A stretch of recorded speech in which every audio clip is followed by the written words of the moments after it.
Excuse me, क्या आप मेरी मदद कर सकती है प्लीज? जी सर, बताइए। मुझे प्लेन शर्ट्स चाहिए कलर्स में। हाय, मुझे कुछ और शर्ट्स चाहिए, आप प्लीज दिखाएंगी? ओके सर, प्लीज आइए। हाय, मैं वैभव, पहचाना? जी सर, मैं आपकी कैसे मदद कर सकती हूँ? हाँ, मुझे कुछ और शर्ट्स चाहिए। सर इस हफ्ते आप 5 बार आ चुके हैं। मैं एक काम करती हूँ, आपको हर टाइप के डिज़ाइंस और पैटर्न्स के शर्ट्स दिखा देती हूँ। आपको बार बार नहीं आना पड़ेगा। ओके? अगर आप एक साथ सब दिखा देंगी तो मैं आपसे मिलूंगा कैसे?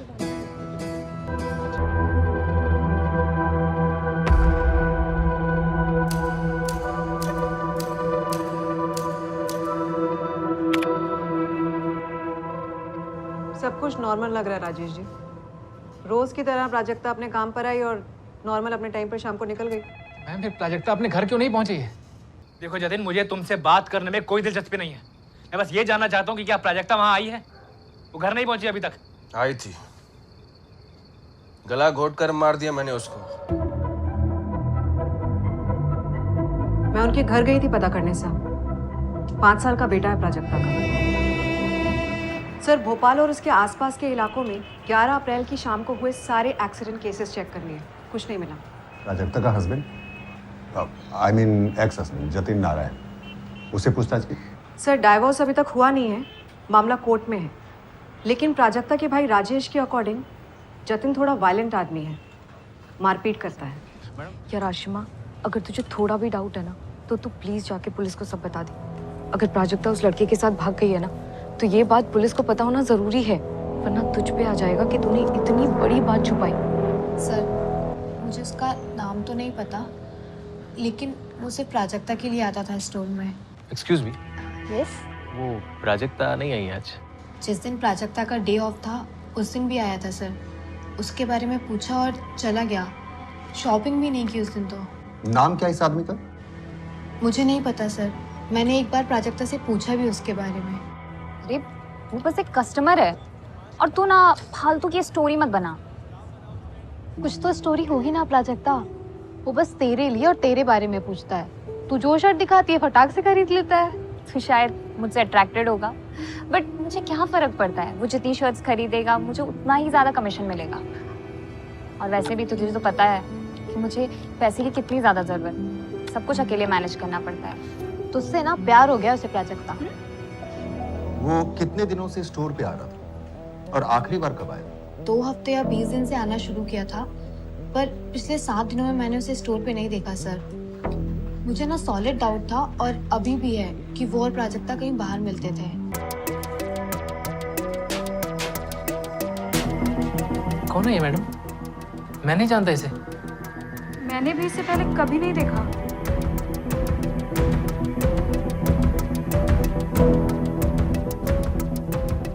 आरा बेटा, ये अंकल को आपने पहले कभी देखा है? मम्मी के साथ आप बाहर घूमने जाते थे ना, तभी अंकल मिले थे आपको?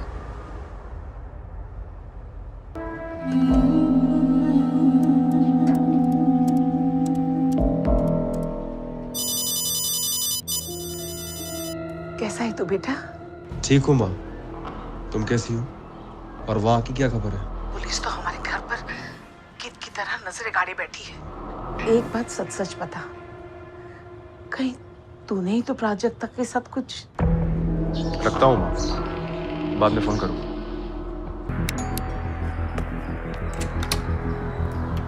जी कहिए। वैभव प्रसाद यहीं रहते हैं? वैभव प्रसाद ये कौन है? सिम कार्ड के फॉर्म पे तो यही एड्रेस है। आपका एड्रेस? कमाल है, मेरे घर पर कोई वैभव प्रसाद रहता है और मुझे पता ही नहीं। एड्रेस तो नकली है, पता नहीं ये वैभव प्रसाद नाम भी असली है या नहीं। एक और अजीब बात है, सिम कार्ड 1 महीने पहले ही लिया गया था और कॉल रिकॉर्ड में सिर्फ एक ही नंबर है, प्राजक्ता का नंबर। यानी सिम कार्ड सिर्फ प्राजक्ता से बात करने के लिए ही लिया गया था।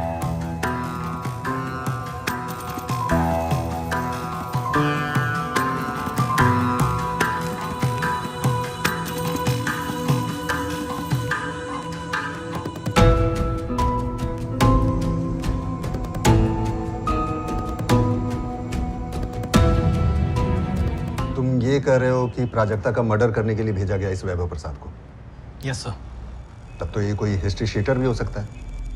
पता करो इसका कोई अगर क्रिमिनल रिकॉर्ड है। और हाँ, जतिन नारायण के फोन रिकॉर्ड से ऐसा कुछ मिला जो सस्पिशियस हो? नहीं सर।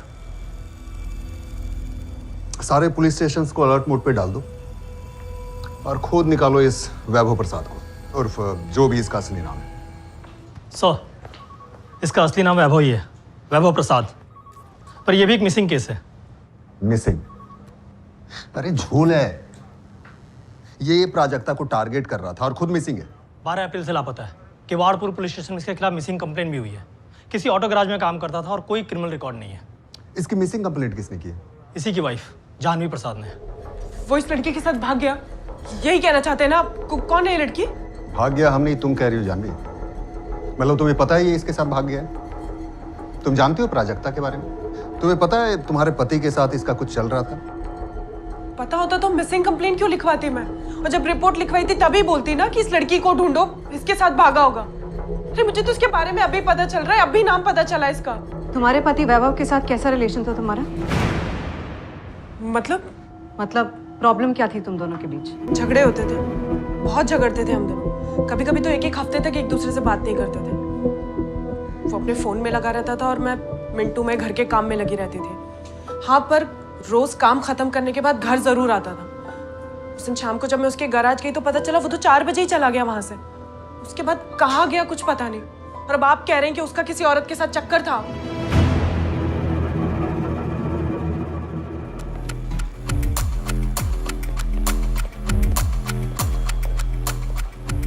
सलाम मैडम। हाँ कृष्णा, क्या लाया? मोनू जायसवाल को जानती है मैडम? नाम तो सुना हुआ लग रहा है। तीन आप मर्डर केस है जिसपे 2 साल पहले आपने उसको पकड़ा था, धरीवाल मर्डर केस में।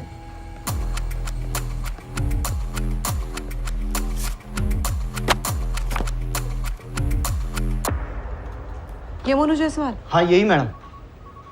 इसका इस केस में क्या कनेक्शन है? कल फोन आया था मैडम इसका मुझे, पर सामने आने से मना कर रहा है। क्या बोला? जानवी और वैभव दोनों को जानता है ये मोनू। जिस एरिया में उसका धंधा चलता है मैडम, हरिनगर, जानवी और वैभव का घर वही है। अरे इतना सस्पेंस मत बना यार, क्या बोला उसने ये बता, मुद्दे पे आ। मोनू ने वैभव का पीछा किया था, प्राजक्ता और वैभव के बारे में पूरी इन्फॉर्मेशन निकाली थी, और वो ऐसा कह रहा था कि ये करने के लिए उसको जानवी ने कहा था।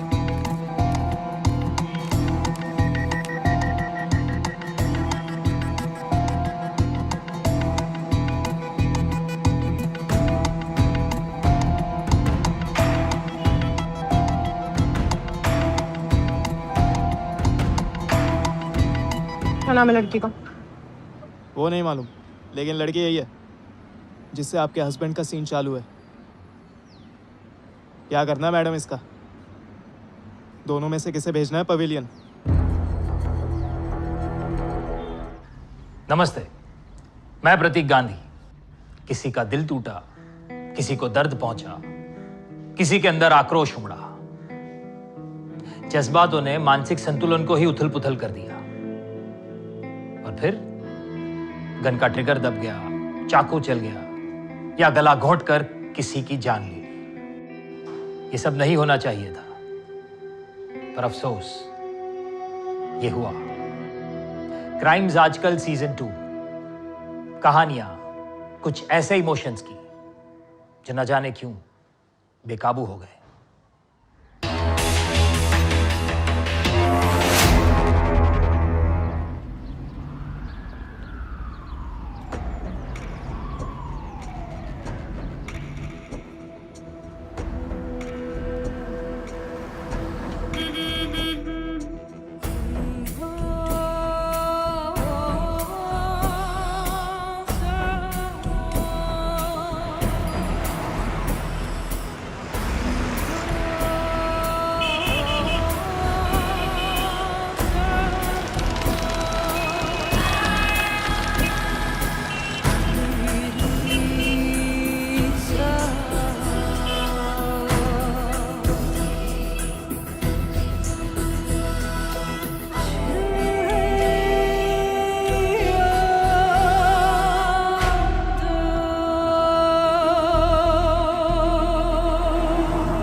एक्सक्यूज मी, क्या आप मेरी मदद कर सकती है प्लीज़?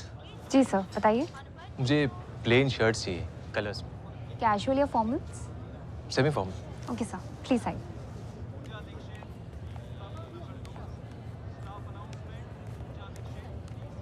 आपका साइज क्या होगा सर?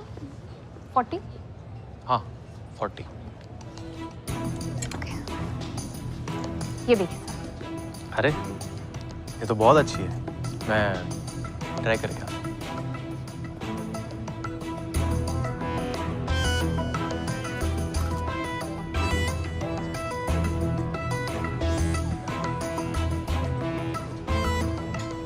हाय, मुझे कुछ और शर्ट्स चाहिए, आप प्लीज़ दिखाएंगी? ओके सर, प्लीज आइए। मेरा नाम वैभव है। ओके सर, आपको सेमी फॉर्मल्स ही चाहिए या कैजुअल? नहीं ऐसा कुछ नहीं, जो आपको अच्छा लगे दिखा दीजिए। ओके, प्लीज आइए।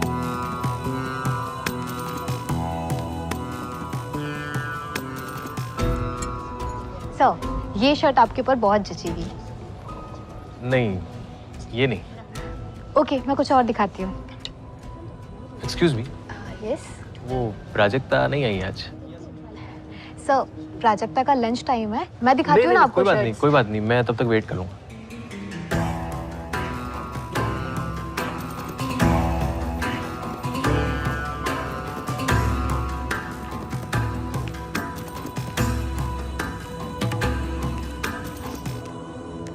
Hello sir. हाय, मैं वैभव, पहचाना? जी सर, मैं आपकी कैसे मदद कर सकती हूँ? हाँ मुझे कुछ और शर्ट्स चाहिए। ओके सर, आइए।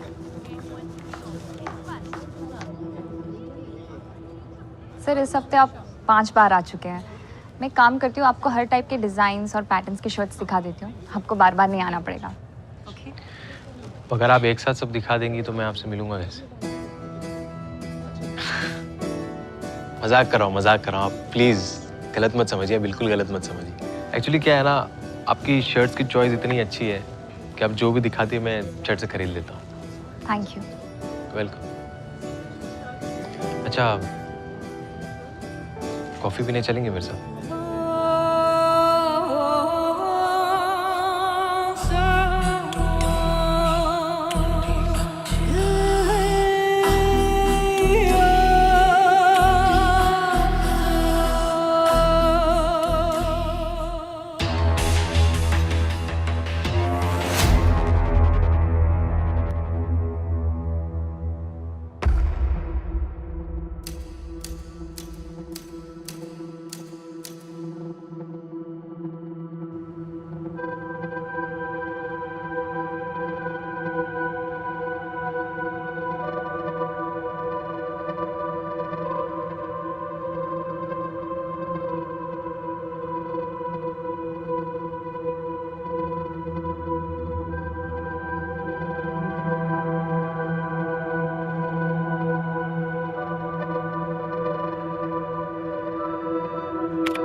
सब कुछ नॉर्मल लग रहा है राजेश जी। रोज की तरह प्राजक्ता अपने काम पर आई और नॉर्मल अपने टाइम पर शाम को निकल गई। मैम, फिर प्राजक्ता अपने घर क्यों नहीं पहुंची है? आपने इसके पति जतिन नारायण से बात की है? उसका फोन बन जा रहा है, पर आप तो उससे पहले बात कर चुके हैं ना? देखो जतिन, मुझे तुमसे बात करने में कोई दिलचस्पी नहीं है। मैं बस ये जानना चाहता हूँ कि क्या प्राजक्ता वहाँ आई है? वो घर नहीं पहुंची अभी तक? आई थी, गला घोट कर मार दिया मैंने उसको। ठीक, अब तुझे जो करना है कर ले। जतिन! ये आवाज नीचे। अब मैं तेरी बहन का पति नहीं।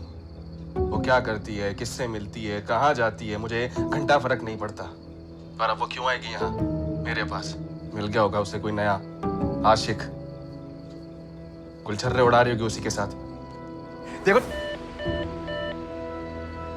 आरव, इसे फिनिश करो, पूरा फिनिश करना। हाँ, क्या हुआ? वो जतिन कह रहा है कि प्राजक्ता वहाँ नहीं आई। आप प्राजक्ता के स्टोर मैनेजर को कॉल करके देखिए ना। किया था। वो कह रहा है कि आई थी लेकिन हमेशा की तरह शाम 7 बजे निकल गई। 11:30 बज गए हैं। प्राजक्ता इतनी लेट कभी नहीं होती है। मैम, आपने कहा था कि मिसिंग केस में आप 48 घंटे इंतजार करने के बाद ही जांच शुरू करते हैं। मेरी बहन को गायब हुए लगभग 2 दिन हो चुके हैं मैम। परसों रात से घर नहीं लौटी है। मैम मुझे बहुत चिंता हो रही है। मेरी बहन काम से सीधा घर आती है अपने बेटे आरव के पास, वो अब तक आई नहीं है। मैम प्लीज आप कुछ कीजिए। मैं उनके घर गई थी पता करने साहब। 5 साल का बेटा है प्राजक्ता का।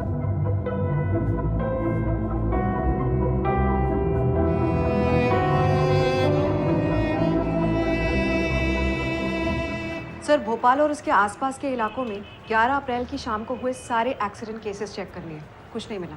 प्राजक्ता का husband, I mean ex husband Jatin Narayan, उसे पूछताछ की? सर, डाइवोर्स अभी तक हुआ नहीं है, मामला कोर्ट में है। लेकिन प्राजक्ता के भाई राजेश के अकॉर्डिंग जतिन थोड़ा वायलेंट आदमी है, मारपीट करता है। मैडम बहुत ही बेकार आदमी है ये जतिन, बिल्कुल भरोसे के लायक नहीं। पहले उसने खुद मेरी बहन प्राजक्ता को घर से बाहर निकाला, फिर उसे डाइवोर्स देने में भी नाटक कर रहा है। कोर्ट की पेशी में भी नहीं आता है वो। आरव 1 हफ्ते से बीमार था, हॉस्पिटल में एडमिट करना पड़ा था उसे। मेरी वजह से बीमार पड़ा? मैंने क्या बीमार उसे? कैसी बातें कर रहे हो? बेटा है तुम्हारा, एक बार मिलने तो आ सकते थे ना तुम। और हॉस्पिटल के खर्चे का क्या? मैंने तुमसे बस एक बार पैसे मांगे और तुम तो अपना फोन बंद करके बैठ गए। कोई पैसे वैसे नहीं मेरे पास। और घर छोड़कर तुम गई थी प्राजक्ता। उस समय तो बहुत उछल उछल कर कहा था तुमने कि कोई जरूरत नहीं तुम्हारी, मैं सब संभाल लूंगी। तो और क्या करती अम्मा? तुम्हारा ये लाडला बेटा मुझ पर हाथ उठाता था, आरव को पीटता था, उसका क्या? और तुमने तो मौन व्रत धारण कर लिया था। मेरी बात खबरदार मेरी बहन पे हाथ उठाए तो हाथ तोड़ दूंगा तेरा मैं। ये तुम दोनों निकलो यहाँ से, साथ दोनों मिलकर लड़कों को फंसाती हो। निकलो यहाँ से। बस बहुत हो गया, अब मैं नहीं पुलिस तुम्हारे पास आ गई। जतिन, तुम्हारा अगर बैंड नहीं बजा दिया ना, मेरा नाम भी प्राजक्ता नहीं। जो करना है कर, जिसे बुलाना है बुला। मैं बताता हूँ सबको, साला बच्चा मेरा नहीं किसी और का है। निकलो यहाँ से तुम, निकलो। निकम्मा है जतिन, फंस गई मेरी बहन उसके चुंगल में।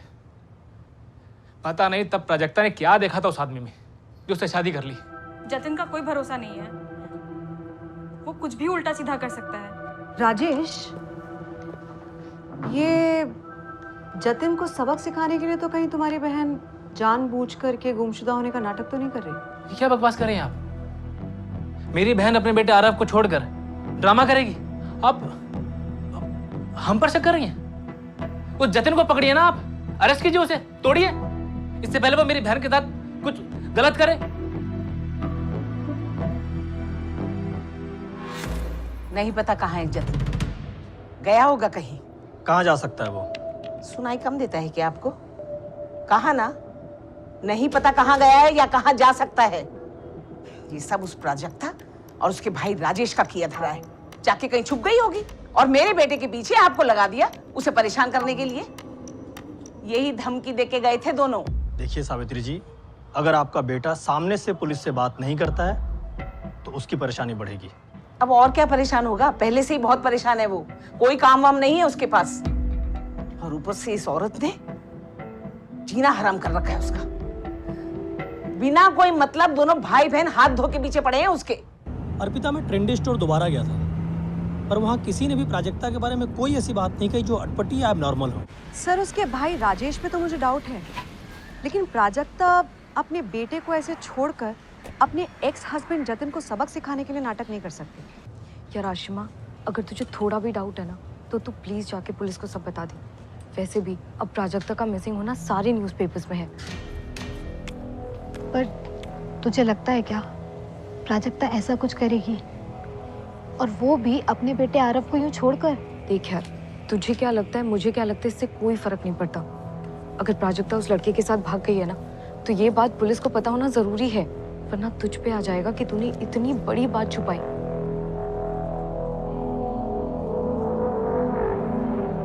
सर, मुझे उसका नाम तो नहीं पता, लेकिन वो सिर्फ प्राजक्ता के लिए आता था स्टोर में। Excuse me, yes. वो प्राजक्ता नहीं आई आज? जिस दिन प्राजक्ता का डे ऑफ था उस दिन भी आया था सर। उसके बारे में पूछा और चला गया। शॉपिंग भी नहीं की उस दिन तो। नाम क्या इस आदमी का? मुझे नहीं पता सर, मैंने एक बार प्राजक्ता से पूछा भी उसके बारे में। अरे वो बस एक कस्टमर है, और तू ना फालतू की स्टोरी मत बना। कुछ तो स्टोरी होगी ना प्राजक्ता, वो बस तेरे लिए और तेरे बारे में पूछता है। तू जो शर्ट दिखाती है फटाक से खरीद लेता है। तो शायद मुझसे अट्रैक्टेड होगा, बट मुझे क्या फर्क पड़ता है, वो जितनी शर्ट्स खरीदेगा मुझे उतना ही ज्यादा कमीशन मिलेगा। और वैसे भी तुझे तो पता है कि मुझे पैसे की कितनी ज्यादा जरूरत, सब कुछ अकेले मैनेज करना पड़ता है। तुझसे ना प्यार हो गया उसे प्राजक्ता। वैसे नाम क्या है उसका? नाम तो याद नहीं है, और सच कहूँ तो मुझे इंटरेस्ट भी नहीं है उसका नाम जानने में। और तू प्लीज अपने दिमाग के घोड़े मत दौड़ा। प्राजक्ता को लगा कि मैं कुछ ज्यादा ही सोच रही हूँ सर, लेकिन बिना आग के धुआं भी तो नहीं होता ना, इसलिए सोचा आपको बता दूं। वो कितने दिनों से स्टोर पे आ रहा था और आखिरी बार कब आया? 2 हफ्ते या 20 दिन से आना शुरू किया था, पर पिछले 7 दिनों में मैंने उसे स्टोर पे नहीं देखा सर।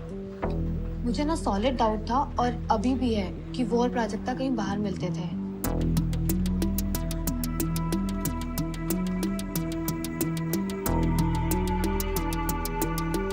यही था सर, यही आदमी।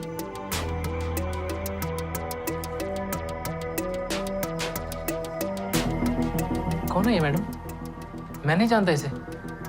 मैंने भी इससे पहले कभी नहीं देखा।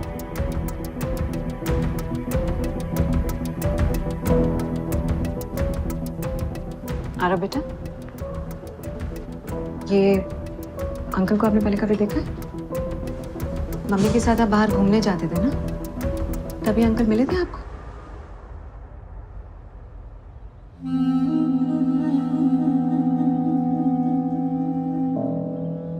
मेरी मम्मा कहाँ है आंटी? हम तुम्हारी मम्मा को जल्दी लेकर के आएंगे, प्रॉमिस।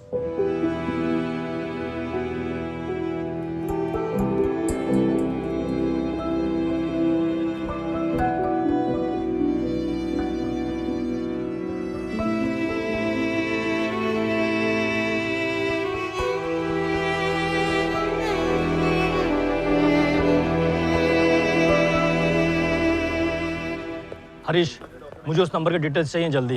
फ़ोन स्विच ऑफ आ रहा है। यहाँ जो लड़की मिसिंग है प्राजक्ता, उसकी लास्ट बात उसी नंबर पे हुई है। 4 दिन हो गए, लड़की मिली नहीं है। हम पे बहुत प्रेशर है, तू भी थोड़ा प्रेशर ले, नहीं तो आके बैठूंगा तेरे सर पे। पिछले 20 दिनों में प्राजक्ता की इस नंबर पे रेगुलर बात हुई है।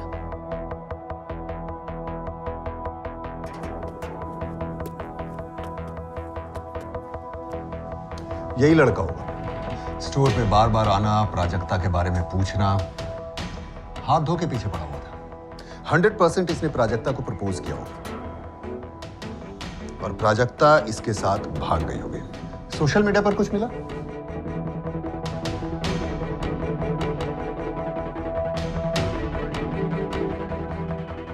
प्राजक्ता का सोशल मीडिया अकाउंट है, पर बहुत कम पोस्ट करती है। और इस बंदे का कुछ नहीं मिला है। साइबर टीम फोटो से रिवर्स सर्च कर तो रही है, पर अभी तक कुछ भी हाथ नहीं लगा। गुड मॉर्निंग सर, आ जाओ अंदर। अरे आजा अशफाक, कल बुलाया था, आज आ रहा है। हाँ सर, वो दूसरे केस में बिजी था, थोड़ा फंस गया था। साला हमसे ज्यादा कैसे थे तेरे पास? अरे सर, थोड़ा बहुत कर लेता हूँ। अरे वो केस छोड़ और इस पे लग जा। मुझे इन दोनों की पूरी खबर चाहिए। अगर बाहर मिलते थे तो कहाँ मिलते थे और कितनी बार मिले? कॉफी शॉप, रेस्टोरेंट, पार्क, सब पता लगा। ये तो वो गारमेंट स्टोर वाली लड़की है ना, मिसिंग है ना? अशफाक, तो हमसे पूछ रहा है या हमें बता रहा है? कोई खबर है तो बोल। अभी तक तो नहीं है, लेकिन कल तक इनकी सारी हिस्ट्री ज्योग्राफी निकाल के दे दूंगा। ठीक है, फिर लग जा काम पर। चलता हूँ साहब। ये प्राजक्ता का हस्बैंड जतिन, ये भी रफू चक्कर हो गया है। 22 की उम्र में कि निकम्मे से प्यार हो गया और शादी कर ली, फिर बच्चा हो गया और दोनों की शादी बिखर गई। ये आजकल के यंगस्टर ना हर चीज में जल्दी में रहते, फिर बाद में पछताते हैं, लेकिन फिर भी रुकते नहीं है। लाइफ में एक और नया एडवेंचर। 99.9% प्राजक्ता इस बंदे के साथ भाग गई है। खैर, हमारे लिए मिसिंग कंप्लेंट है, प्राजक्ता को ढूंढना जरूरी है।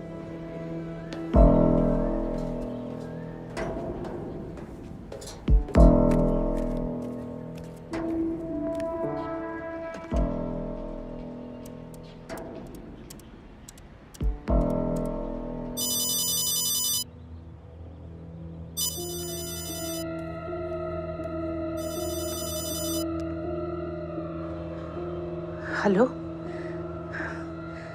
कैसा है तू बेटा? ठीक हूँ माँ, तुम कैसी हो? और वहाँ की क्या खबर है? पुलिस तो हमारे घर पर कीट की तरह नजरें गाड़े बैठी है। मुझे तो लगता है कि मेरा भी पीछा कर रही है। चिंता मत कर माँ। रखता हूँ माँ, बाद में फोन करूँगा। एक बात सच सच बता, कहीं तूने ही तो प्राजक्ता के साथ कुछ? रखता हूँ माँ, बाद में फोन करूँगा।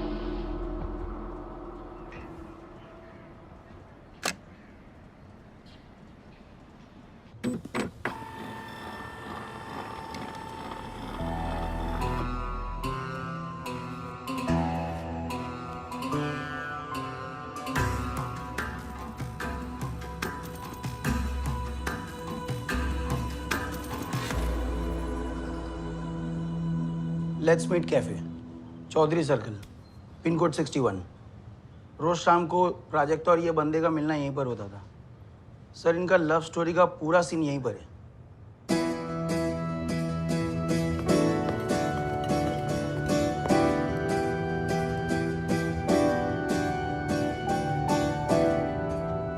मुझे पता था तुम मुझे कॉफी के लिए जरूर पूछोगे।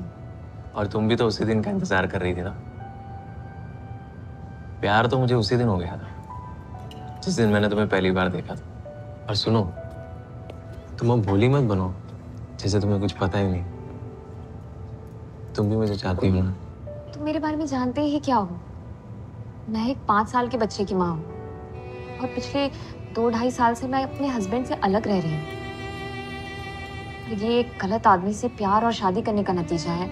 हर इंसान गलत नहीं होता प्राजक्ता, और हर तजुर्बा एक जैसा नहीं होता। तुम्हारे साथ जो हुआ वो एक गलती थी। उस गलती को अपनी सजा मत बनाओ। अपने अतीत के दर्द से उबरने का हक है तुम्हें। आने वाली खुशियों पे क्यों शक है तुम्हें? मुझे आजमा के तो देखो, जिंदगी संवार दूंगा, तुम्हारी, मेरी और आरव की भी।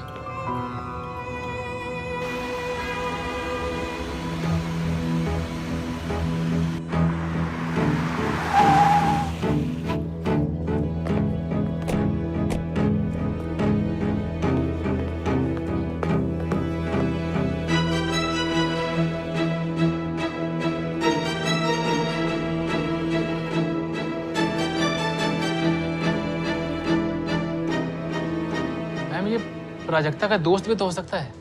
मेरी बहन किसी के साथ जाएगी क्यों? आप खुद सोचिए, 5 साल का प्यारा सा बेटा है उसका, उसे छोड़कर वो किसी के साथ भागेगी क्यों? मैं कुछ नहीं कह रही हूँ राजेश, ये फोटोज अपने आप में एक कहानी बयान कर रही हैं। तुम सच में इस आदमी को नहीं जानते? मैं क्या बकवास कर रही हैं आप? अगर मैं इसे जानता होता तो इसी से पूछता ना कि मेरी बहन प्राजक्ता कहाँ है। मुझे डर लग रहा है मेरी बहन के साथ कुछ गलत तो नहीं हो गया।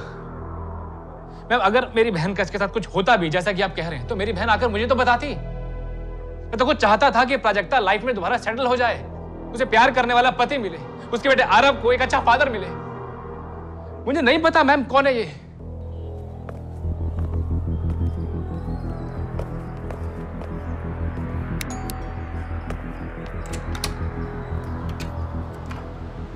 जी कहिए। वैभव प्रसाद यहीं रहते हैं। वैभव प्रसाद, ये कौन है? सिम कार्ड के फॉर्म पे तो यही एड्रेस है, आपका एड्रेस। कमाल है, मेरे घर पर कोई वैभव प्रसाद रहता है और मुझे पता ही नहीं। ये घर मेरा, अलका राठी और मेरे पति मुकेश राठी का है और हम किसी वैभव प्रसाद को तो नहीं जानते। एड्रेस तो नकली है, पता नहीं ये वैभव प्रसाद नाम भी असली है या नहीं। एक और अजीब बात है, सिम कार्ड 1 महीने पहले ही लिया गया था और कॉल रिकॉर्ड में सिर्फ एक ही नंबर है, प्राजक्ता का नंबर। यानी सिम कार्ड सिर्फ प्राजक्ता से बात करने के लिए ही लिया गया था। ये वैभव प्रसाद कैरेक्टर प्राजक्ता को टारगेट कर रहा था।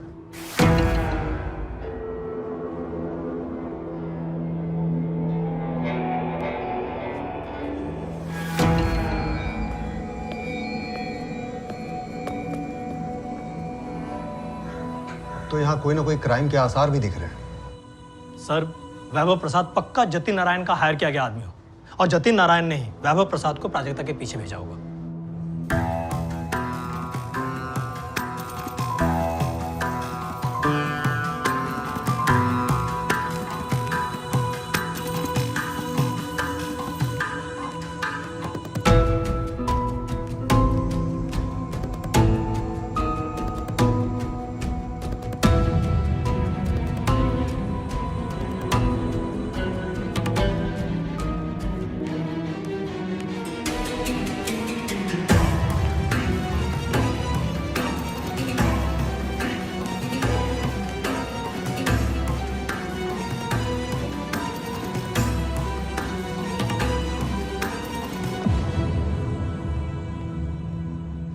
ये कह रहे हो कि प्राजक्ता का मर्डर करने के लिए भेजा गया इस वैभव प्रसाद को?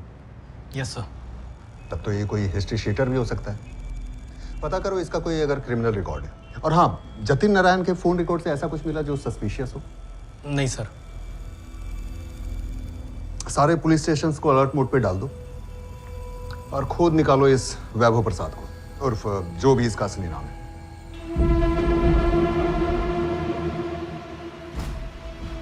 ठीक से चेक कर जसवंत, उसका असली नाम वैभव प्रसाद नहीं हो सकता है। रुपेश, यही उसका नाम है। फाइल मेरे हाथ में है और डेट है 12 अप्रैल। अगर तुझे डाउट है तो खुद आके चेक कर ले। इसका असली नाम वैभव ही है, वैभव प्रसाद। पर यह भी एक मिसिंग केस है। मिसिंग? अरे झोल है। ये प्राजक्ता को टारगेट कर रहा था और खुद मिसिंग है। 12 अप्रैल से लापता है। किवाड़पुर पुलिस स्टेशन में इसके खिलाफ मिसिंग कंप्लेंट भी हुई है। किसी ऑटो गैराज में काम करता था और कोई क्रिमिनल रिकॉर्ड नहीं है। इसकी मिसिंग कंप्लेंट किसने की है? इसी की वाइफ जानवी प्रसाद ने। मेरे पति वैभव के बारे में कुछ पता चला है? अभी तक तो नहीं जानवी, पर तुमसे एक जरूरी बात करनी है। किस बारे में? क्या हुआ है मेरे हस्बैंड को? कहाँ है वो? क्या वो इस लड़की के साथ भाग गया? यही कहना चाहते हैं ना आप? कौन है ये लड़की? भाग गया हम नहीं, तुम कह रही हो जानवी। मतलब तुम्हें पता है ये इसके साथ भाग गया है? तुम जानती हो प्राजक्ता के बारे में? तुम्हें पता है तुम्हारे पति के साथ इसका कुछ चल रहा था? पता होता तो मिसिंग कंप्लेंट क्यों लिखवाती मैं? और जब रिपोर्ट लिखवाई थी तभी बोलती ना कि इस लड़की को ढूंढो, इसके साथ भागा होगा। अरे मुझे तो इसके बारे में अभी पता चल रहा है, अभी नाम पता चला इसका। तुम्हारे पति वैभव के साथ कैसा रिलेशन था तुम्हारा? मतलब प्रॉब्लम क्या थी तुम दोनों के बीच?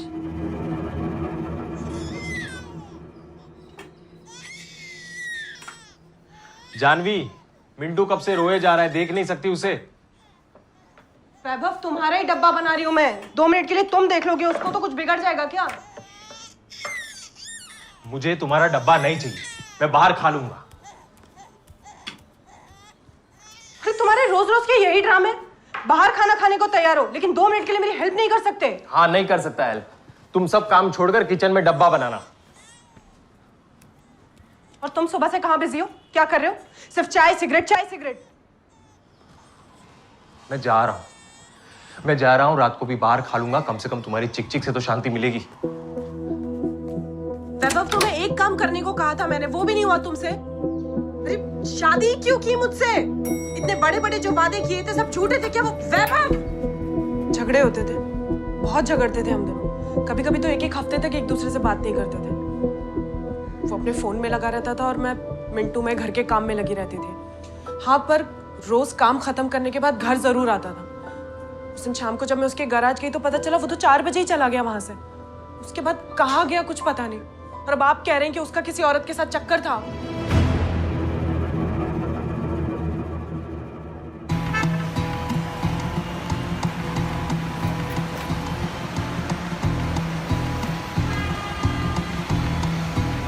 वैभव अपनी शादी से खुश नहीं था और प्राजक्ता अपने पति से अलग रह रही थी। अरे दोनों कहीं भाग गए, यही केस है। मैं आरव से मिली हूँ सर। बहुत प्यारा बच्चा है और मुझे नहीं लगता कि प्राजक्ता अपने बेटे को छोड़कर के कहीं जाएगी।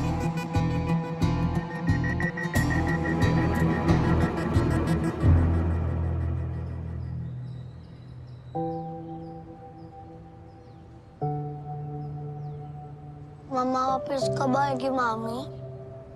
आरव, मम्मी जल्दी वापस आ जाएंगे।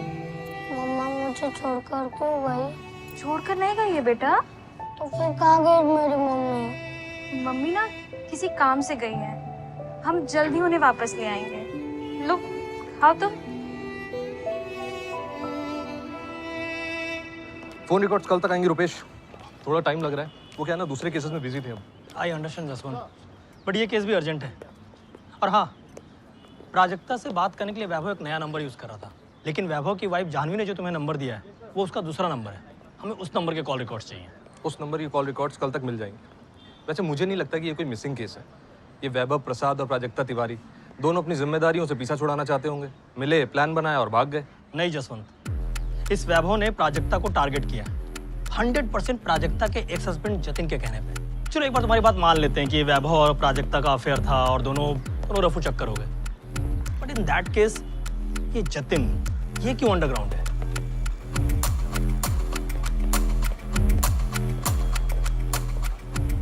सलाम मैडम। हाँ कृष्णा, क्या लाया? मोनू जायसवाल को जानती है मैडम? नाम तो सुना हुआ लग रहा है। तीन आप मर्डर केसेज इस पे 2 साल पहले आपने उसको पकड़ा था धरीवाल मर्डर केस में।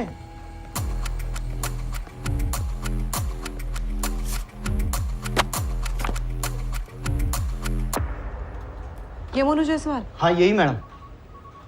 इसका इस केस में क्या कनेक्शन है? कल फोन आया था मैडम इसका मुझे, पर सामने आने से मना कर रहा है। क्या बोला? जानवी और वैभव दोनों को जानता है ये मोनू। जिस एरिया में उसका धंधा चलता है ना मैडम, हरिनगर, जानवी और वैभव का घर वही है। अरे इतना सस्पेंस मत बना यार, क्या बोला उसने ये बता, मुद्दे पे आ। मोनू ने वैभव का पीछा किया था, प्राजक्ता और वैभव के बारे में पूरी इन्फॉर्मेशन निकाली थी, और वो ऐसा कह रहा था कि ये करने के लिए उसको जानवी ने कहा था।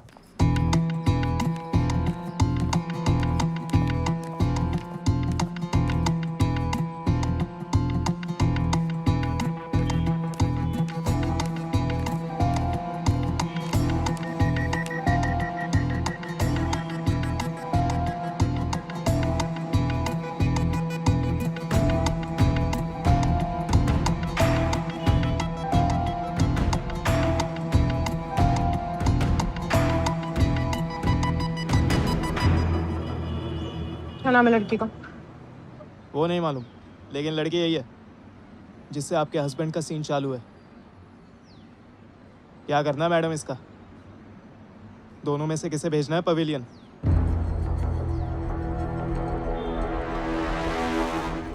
मोनू जायसवाल को पकड़ने में हमें ज्यादा टाइम नहीं लगेगा जानवी। उससे पहले तुम ही बता दो। हमें पता है कि मोनू जायसवाल ने तुमसे पूछा था किसको पेवेलियन भेजना है। मैंने उसकी बात का कोई जवाब नहीं दिया था।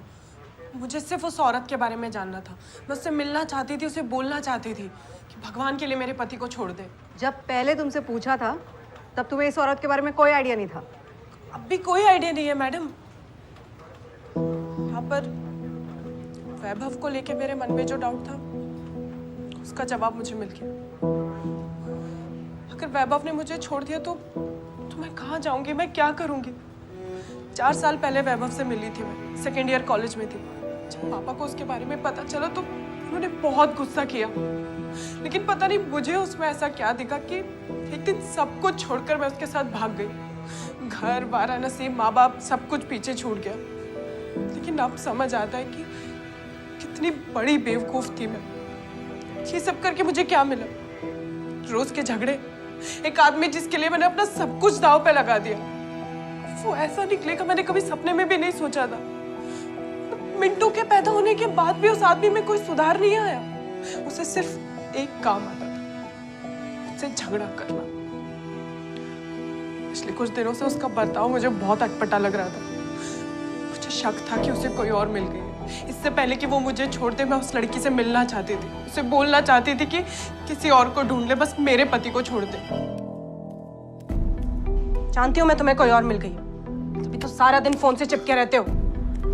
किसी और के बारे में सोचना भी मत वैभव, वरना सारी जिंदगी पुलिस और कोर्ट के चक्कर लगाते रह जाओगे। मैं तुम्हें वार्निंग दे रही हूँ।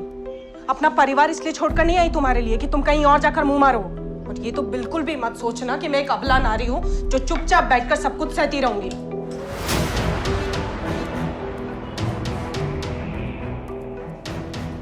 कहाँ जा रहे हो? वैभव, वैभव, जिस किसी के साथ भी चक्कर चल रहा है ना तुम्हारा, सब पता लगा सकती हूँ मैं।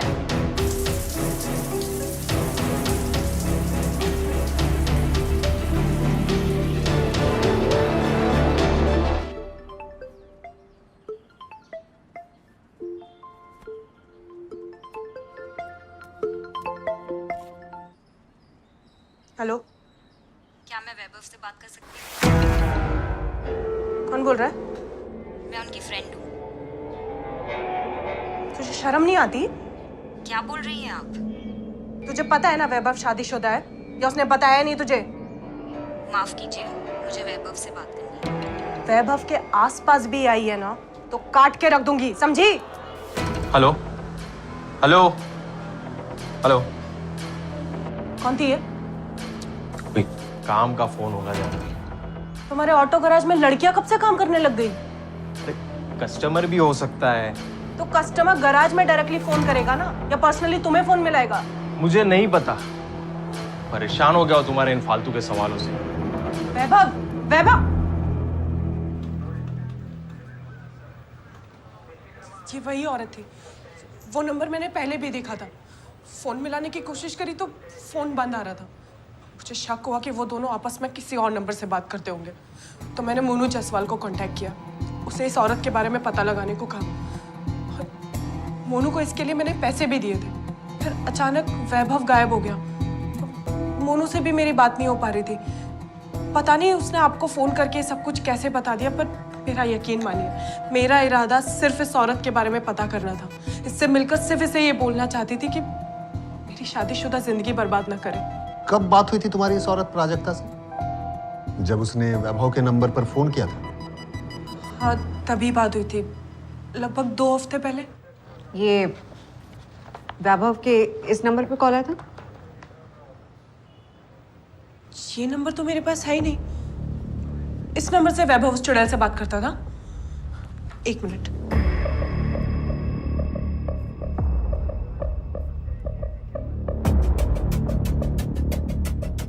ये नंबर है वैभव का, जो पहले से उसका नंबर है, जो मेरे पास है। तुम्हें वो नंबर याद है जिससे प्राजक्ता वैभव से बात किया करती थी? बिल्कुल याद है, रट लिया था मैंने वो नंबर। फोन भी मिलाया था, पर साली चुड़ैल ने फोन बंद कर दिया था। 1 मिनट। ये वो नंबर।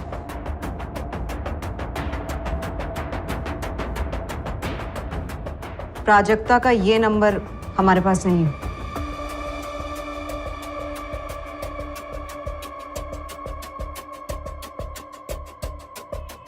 ट्रिपल 4545252।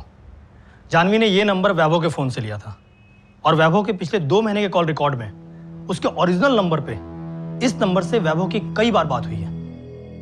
स्टोर की सीसीटीवी फुटेज और वैभव ने जिस नकली एड्रेस पे सिम लिया था, दोनों की एक्टिविटी ट्रैक करें तो लगभग 1 महीना बीत चुका है। पर प्राजक्ता से वैभव तो 20 दिन पहले ही मिला है। तो फिर ये नंबर किसका है? 444545252। इस वक्त ये नंबर बंद है सर, और जानवी भी कह रही है कि काफी टाइम से नंबर स्विच ऑफ आ रहा है। जानवी ने शायद हमें पूरा सच नहीं बताया।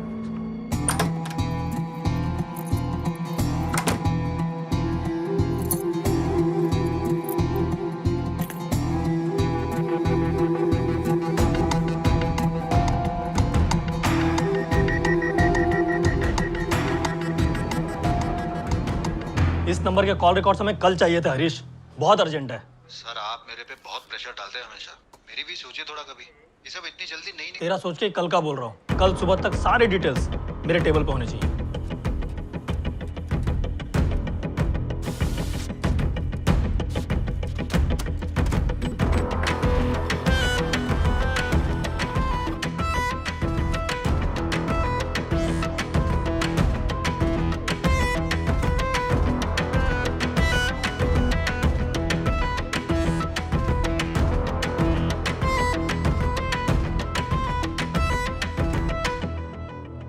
अब ये कौन लड़की है? रश्मि कुशवाहा।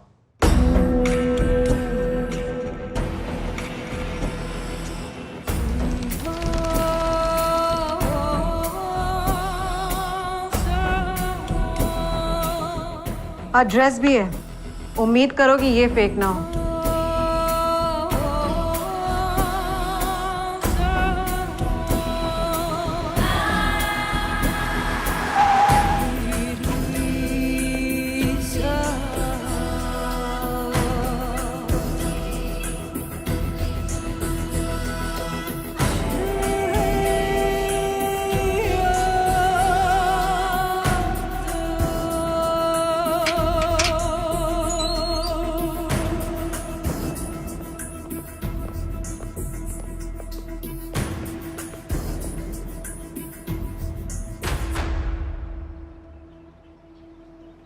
ये रश्मि कुशवाहा 12 नंबर कोठी में रहती है? रहती थी। रहती थी मतलब अभी कहाँ मिलेगी? वो तो मर चुकी है। मर चुकी है? जी हाँ। ओम श्री पितृदेवताभ्यो नमः। ओम श्री सर्व पितृदेवताभ्यो नमः। ओम श्री विष्णुवे नमः। ओम श्री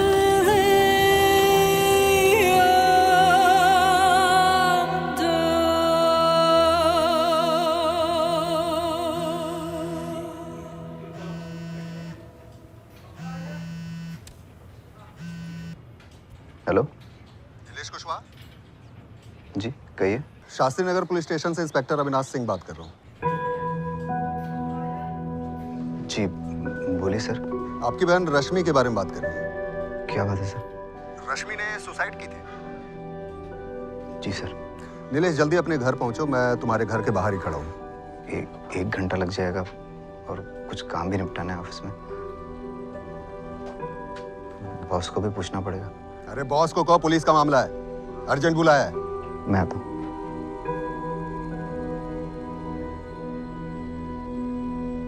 सर, सुसाइड की report local police station Chandra Nagar में रिपोर्ट की गई थी। और एक बात और सर, रश्मि ने 11 अप्रैल की रात को आत्महत्या की है। उसी रात तो प्राजक्ता और वैभव भी गायब हुए थे। हाँ सर। हाँ सर, मैंने वैभव प्रसाद के बारे में सुना है, लेकिन कभी मिला नहीं। मेरी बहन रश्मि के साथ उसका क्या रिश्ता था मुझे नहीं पता सर। तो फिर उसके बारे में कहाँ से सुना? सर वो रश्मि के सुसाइड लेटर से पता चला था। सुसाइड रिपोर्ट से हमें यह पता चला कि रश्मि छत पे गई और अपने ऊपर केरोसिन छिड़ककर आग लगा दी। तुम तो घर पे ही थे ना नीलेश? जी सर। तो फिर तुम्हें कैसे पता नहीं चला रश्मि ऐसा कुछ कर रही है या करने का सोच रही है? सुसाइड। काश मैं भाप लेता सर। रश्मि बहुत डिप्रेस थी, बहुत परेशान थी, लेकिन वो सुसाइड कर लेगी ये मैंने सोचा नहीं था सर। उस रात मेरा दोस्त गौरव घर आया था। रश्मि भी गौरव से मिलकर बहुत खुश थी। उसने कहा आज बाहर से चाइनीज ऑर्डर करते हैं।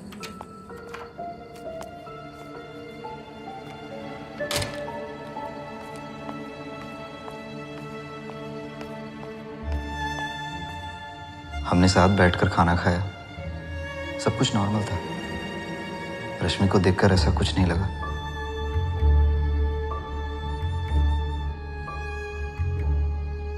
फिर मैं और गौरव सोने चले गए।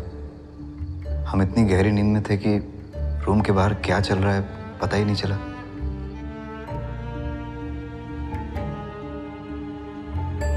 सुबह जब मैं उठा और कमरे से बाहर निकला तो कुछ अजीब सी स्मेल आई। किचन में गया तो देखा फ्लोर पर केरोसिन बिखरा हुआ था।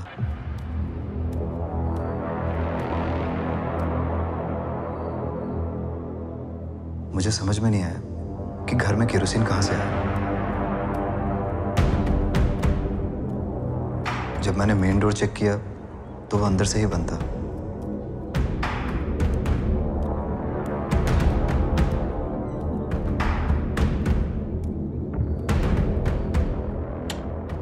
रश्मि? रश्मि? मैं रश्मि को उसके कमरे में जगाने गया तो देखा वो वहां नहीं थी।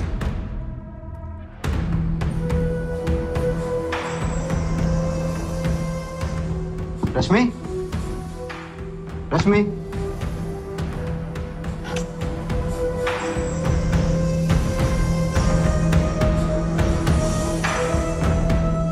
मुझे लगा शायद वो छत पर सोने गई होगी। रश्मि? रश्मि? रश्मि? रश्मि? रश्मि? रश्मि? गौरव! गौरव!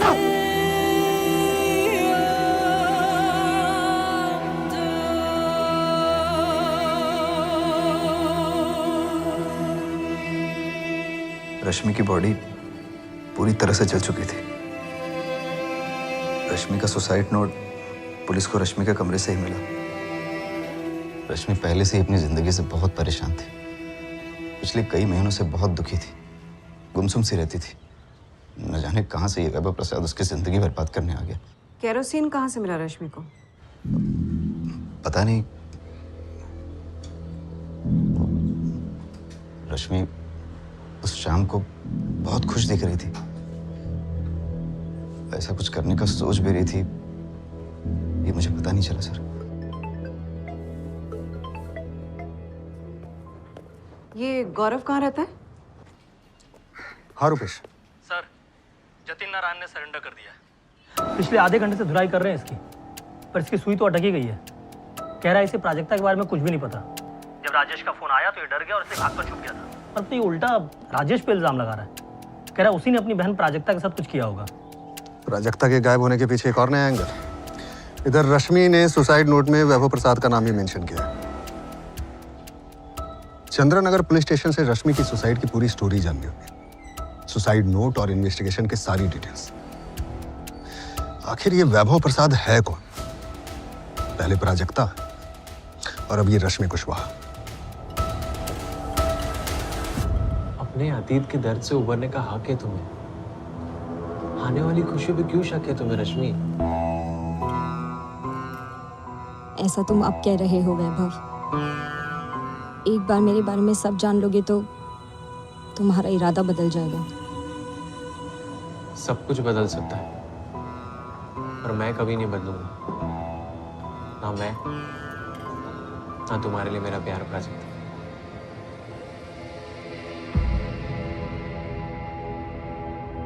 कहते हैं truth is stranger then fiction. इस कहानी का सच भी कल्पनाओं से परे है। अब सच तो वही बता सकता है जो जिंदा है। रश्मि ने सुसाइड कर लिया, प्राजक्ता का कहीं कोई पता नहीं, और इन दोनों के बीच की कॉमन लिंक वैभव, वो भी मिसिंग है। तो पुलिस अब सच तक पहुंचेगी कैसे? क्या जतिन नारायण सच जानता है, या जानवी प्रसाद, या प्राजक्ता का भाई राजेश, या फिर रश्मि का भाई नीलेश और उसका दोस्त गौरव?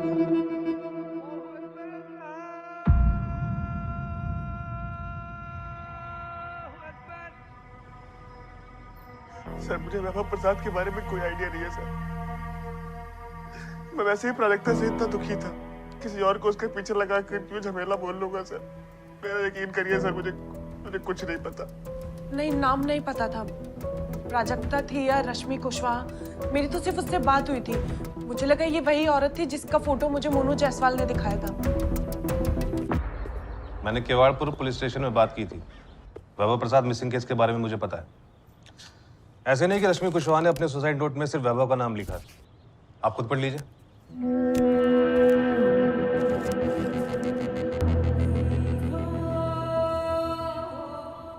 मैं आत्महत्या कर रही हूँ।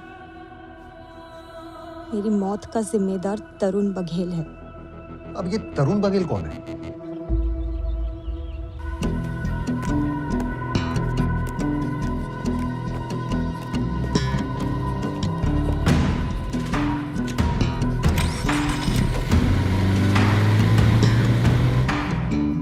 अब क्या बताऊं अविनाश जी, इस लड़की रश्मि ने हमारी नाक में दम कर दिया था।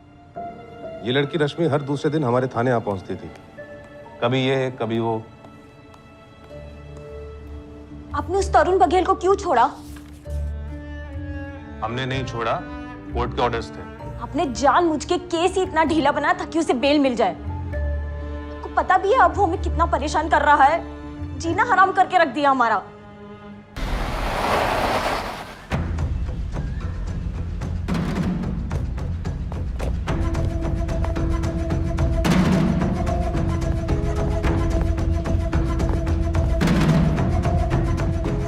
ए पूजा, रश्मि और नीलेश को बाहर बुला।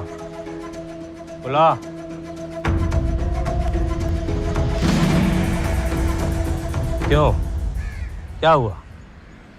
वो छोड़ गए मुझे देख के? साक्षात तुम्हारे सामने खड़ा हूं। पुलिस भी मेरा कुछ नहीं बिगाड़ पाई, लेकिन अब मैं तुम्हारा सब कुछ बिगाड़ दूंगा। निकल जा यहाँ से हरामी। हरामी बोलती है मुझे? हरामी पना तो तू मेरा अभी देखेगी। तेरे माँ बाप तो मर गए बिना मेरे लोन का पैसा चुकाए, लेकिन अब तुम दोनों को मेरा लोन और मेरा सूद दोनों चुकाना हो, वरना उठा के बाहर फेंक दूंगा। हाथ लगा के दिखा तरुण, हाथ लगा के दिखा। हाथ है ना तेरी यूं उखाड़ के रख दूंगी। अच्छा तरुण जी, मैं आपका पूरा लोन चुका दूंगा। मैं जॉब कर रहा हूँ। इस घंटे को इतनी इज्जत मत दो भैया, बाप का खूनी है ये। सही कहा रश्मि तूने, गुंडा हूं मैं।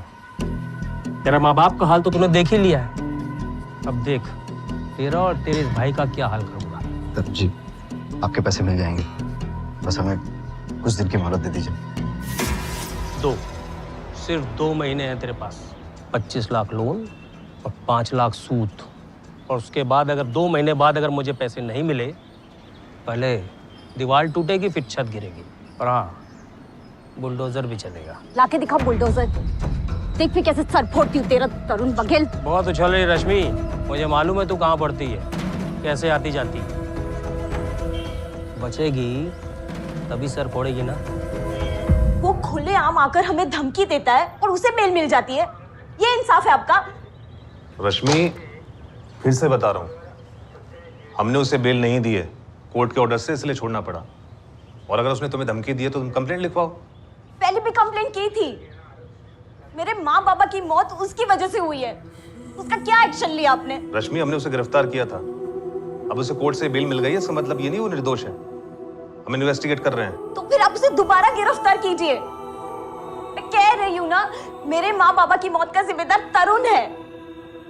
हमने तरुण बघेल को भी वार्निंग दी थी। एक व्यापारी है, लोग उससे ब्याज पे पैसे उठाते हैं।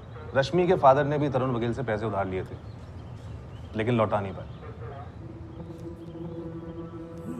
मैं आत्महत्या कर रही हूँ।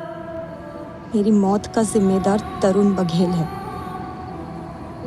मेरे माँ बाप ने भी अपनी जान तरुण बघेल के वजह से गंवाई, और आज मेरी मौत का जिम्मेदार तरुण बघेल ही है।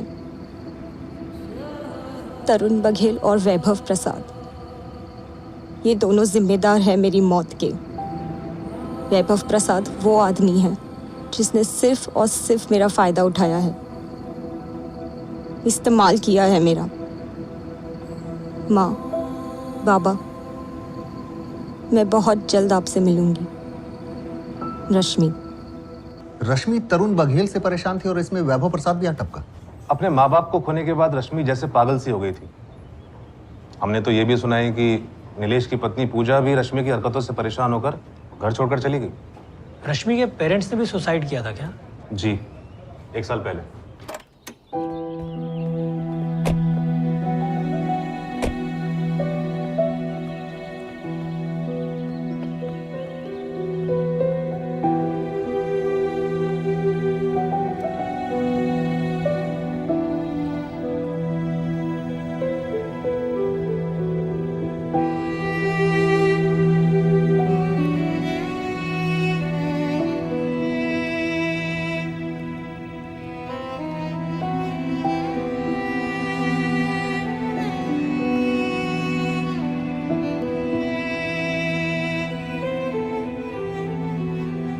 रश्मि के माँ बाप ने जहर खा लिया था। सुसाइड नोट में साफ साफ लिखा था कि तरुण बघेल के अत्याचारों से तंग आकर वो अपनी जान ले रहे हैं। अबेटमेंट टू सुसाइड के तहत हमने तरुण बघेल को गिरफ्तार भी किया था।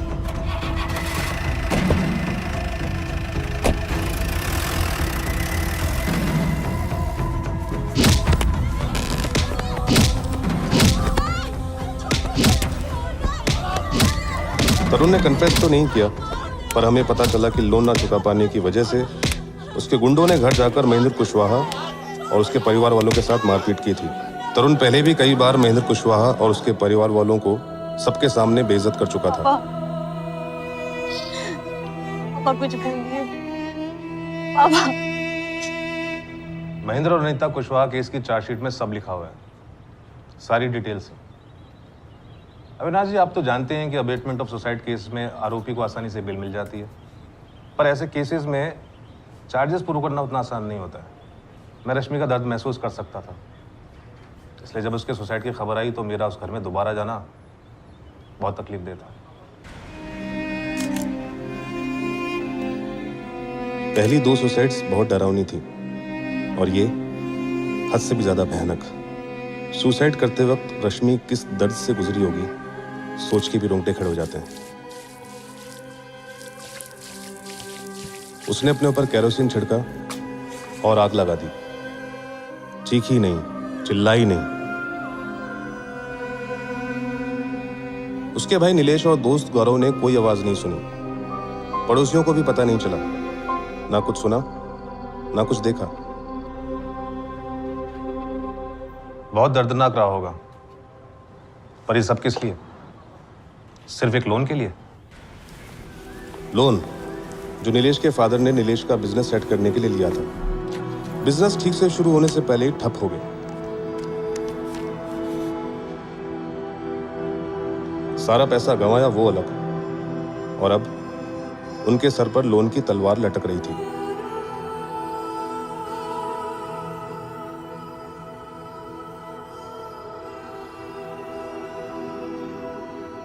जब पैसे चुकाने की औकात नहीं थी तो पैसे लिए क्यों थे? देख महेंद्र, अगर मेरे पैसे गबन करने की कोशिश की तो छोड़ूंगा नहीं तुम लोगों को, घर से लात मार के बाहर निकालूंगा, सड़क पे पूरे परिवार को नंगा करके घुमाऊंगा। इसे पूरी धमकी मत समझना, जो कह रहा हूं वो करके दिखाऊंगा। इस सब का रश्मि पर बहुत असर पड़ा। हमेशा दुखी और परेशान रहती थी। फिर उसकी जिंदगी में इस वैभव प्रसाद की कहां से एंट्री हो गई पता नहीं अविनाश जी। आप कह रहे हैं कि इस वैभव ने प्राजक्ता नाम की लड़की को भी फंसाया था, तो हो सकता है कि रश्मि के साथ भी यही किया होगा। पहले उसे अपने प्यार के जाल में फंसाया होगा, फिर उसका इस्तेमाल करके छोड़ दिया होगा। रश्मि एक सदमे से उबर भी नहीं पाई थी, फिर ये वैभव सह नहीं पाई होगी।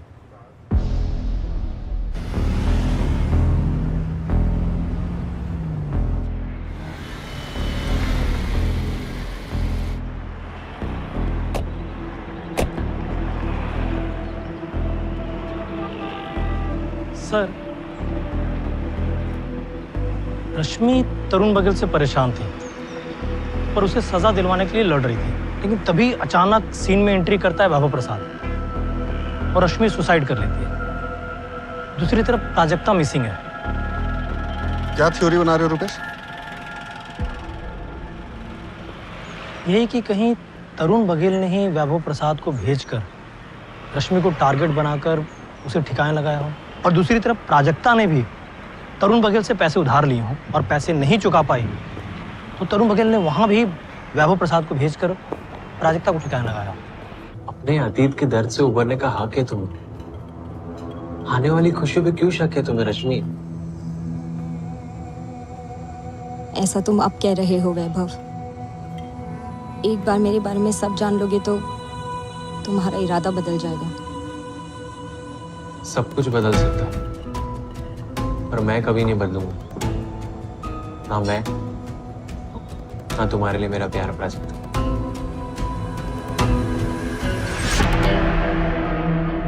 अगर तुम्हारा वैभव प्रसाद इतना शातिर है तो फिर कोई हिस्ट्री क्यों नहीं मिली? जी नहीं मैडम, मैं नहीं जानता किसी तरुण बघेल को। प्राजक्ता ने कभी कोई जिक्र नहीं किया तरुण बघेल के बारे में। नहीं, देखिए मेरी बहन प्राजक्ता पहले तो कोई लोन लेगी नहीं किसी से, और अगर लिया भी हुआ तो मुझे पूरा विश्वास है वो लोन को चुकता भी करेगी। हाँ, शायद मुझे नहीं बताएगी उसके बारे में। बहुत ही स्वाभिमानी लड़की है प्राजक्ता। बहुत मेहनत करके अपने बेटे आरव की देखभाल कर रही थी वो।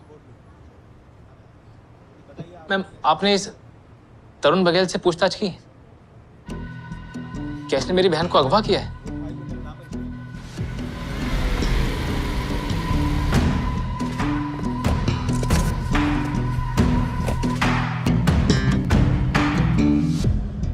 भोपाल और भोपाल के बाहर ऐसे बहुत सारे लोग हैं जिन्हें मैं लोन पे पैसा देता हूँ। अब पैसा दिया है तो वापस भी तो चाहिए ना सर, आखिर हमें भी अपना परिवार पालना है। अब जो कोई पैसा वापस नहीं करेगा तो किसी न किसी तरीके से तो पैसा निकालना ही पड़ेगा। और सर कई बार तो मैंने रिटायर्ड पुलिस वालों को भी काम पे रखा है पैसा लाने के लिए। आप जब रिटायर होंगे तो आपको भी मैं। जितना सवाल उतना जवाब तरुण बघेल, वरना ये जो डंडा है ना सीमा पार कर देगा।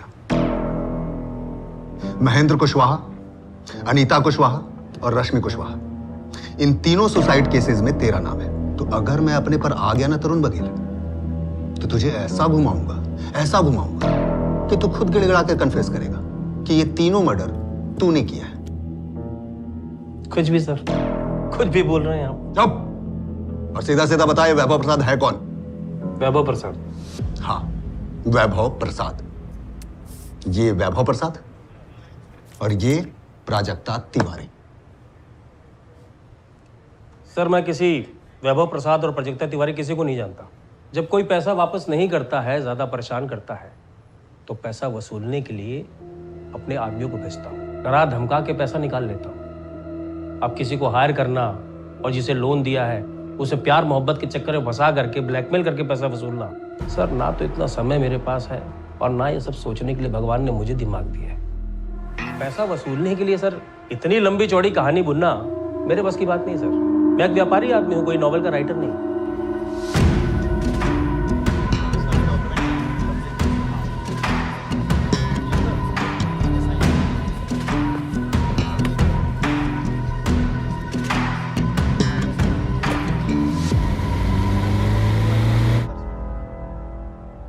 आपको 1 घंटा बैठा के पूरा केस समझाया तो था। महेंद्र और अनीता कुशवाहा का केस सुसाइड का है। आप खामखा अपना टाइम वेस्ट कर रहे हैं। दोनों का पोस्टमार्टम हुआ था प्रॉपर तरीके से। शंभू जी, मैं रश्मि कुशवाहा के केस की बात कर रहा हूँ। पक्का उसने सुसाइड किया था? अरे हाँ, उसका भी पोस्टमार्टम करवाया था। पूरी बॉडी जल चुकी थी। सुसाइड नोट पर रश्मि की हैंडराइटिंग से वेरीफाई हुआ कि उसने सुसाइड ही किया था, मर्डर नहीं हुआ था। और उसकी ज्वेलरी भी मिली थी कंकाल पर।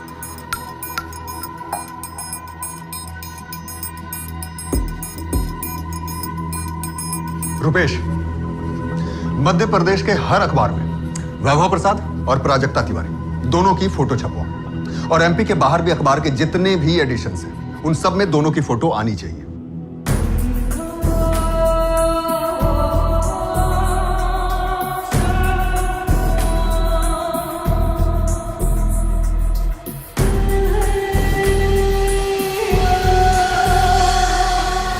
और हाँ, साइबर सेल में फोन करके विनीत को रश्मि के फोन और सोशल मीडिया अकाउंट की सारी चैट हिस्ट्री निकलवाओ।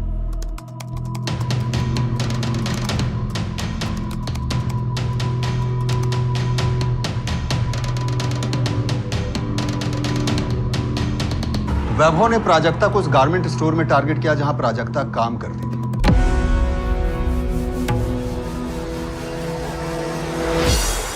रश्मि कुशवाहा से वो कहां मिला, कहां टारगेट किया उसे?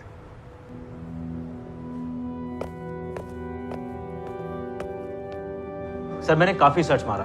प्राजक्ता के सोशल मीडिया अकाउंट्स तो मिले, लेकिन रश्मि कुशवाहा और वैभव प्रसाद के नहीं। अरे ऐसा कैसे हो सकता है कि दोनों के सोशल मीडिया अकाउंट हो ही ना? रश्मि कुशवाहा 22 साल की थी और उसके लाइफ में माँ बाप के सुसाइड से पहले सब कुछ ठीक ही था। जानवी प्रसाद ने मुझे बताया कि वैभव का सोशल मीडिया अकाउंट तो है, लेकिन उसने उस पे जानवी को कभी फ्रेंड नहीं बनाया। सर, आप मुझे मेरी बात तो पूरी करने दीजिए। पहले ही चढ़ जाते हो मुझ पे। तो बताना भी नहीं, तू भी सस्पेंस क्यों बढ़ा रहा है? बोल। सर, रश्मि और वैभव के भी सोशल मीडिया अकाउंट्स रहे होंगे, लेकिन उन्होंने डीएक्टिवेट कर दिए होंगे। अब तुझे ये कैसे पता चला? आजकल डीएक्टिवेटेड अकाउंट भी साइबर सेल वाले टैप करते हैं क्या? सर, आप मेरी बात नहीं सुन रहे हो पूरी। चल बोल ले विनीत।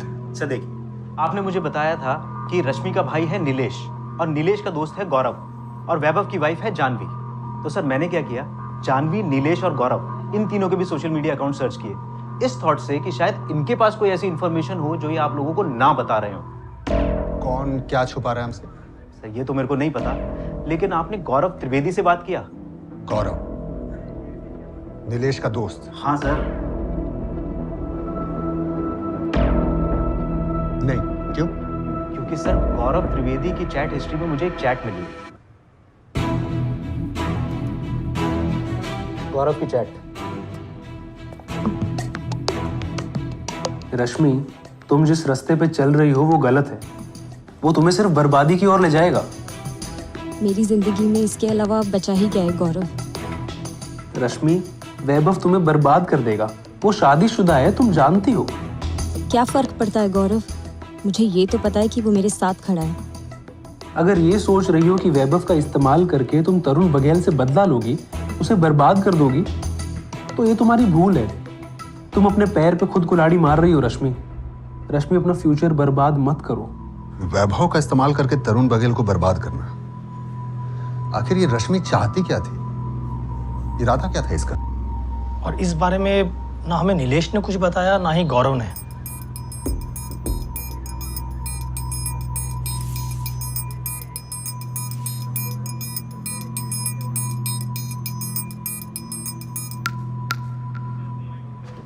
मैंने जो रश्मि को कहा था वही हुआ।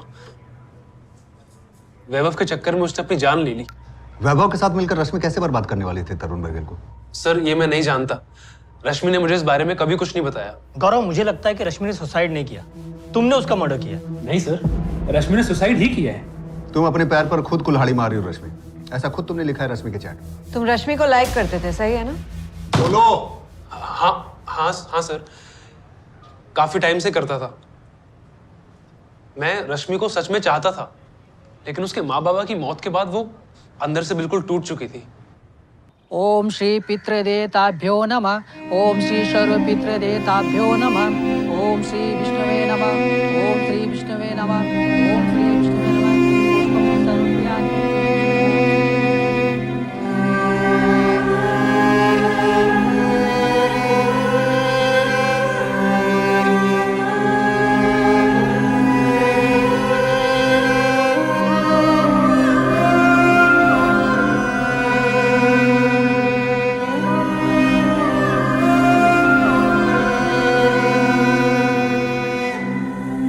किसी से बात नहीं करती थी, घंटों अकेली बैठी रहती थी। उसके अंदर एक अजीब सा तूफान उमड़ रहा था। अब रश्मि की लाइफ का सिर्फ एक ही विलन था, तरुण बघेल।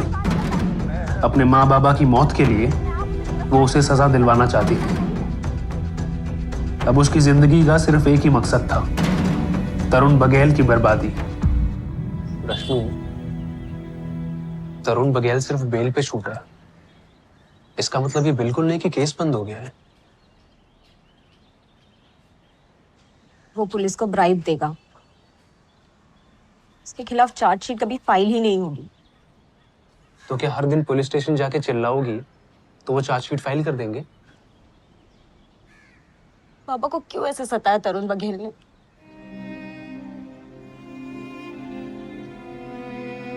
मैंने कभी ये नहीं कहा था कि ऐसे वापस नहीं करेंगे। बस थोड़ा वक्त मांगा था उन्होंने, कि फिर भी बार बार उनकी बेइज्जती की गई, उन्हें पीटा गया।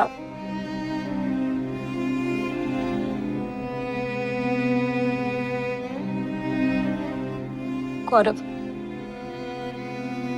ना तुम मेरी मदद करोगे?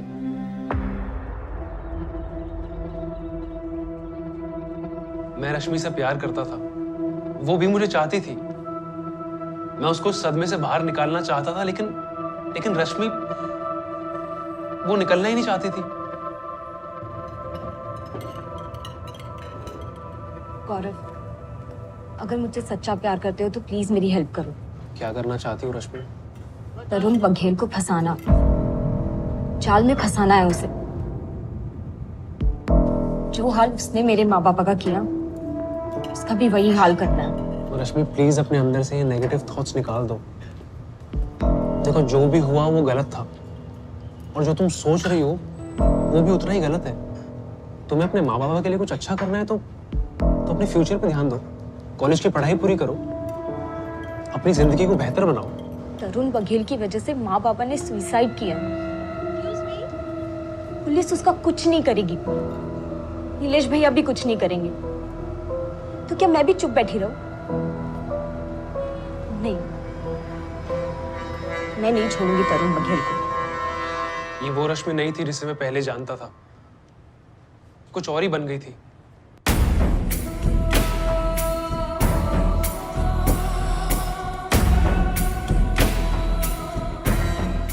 वो हर दिन एक नई क्राइम नॉवेल पढ़ने लग गई थी।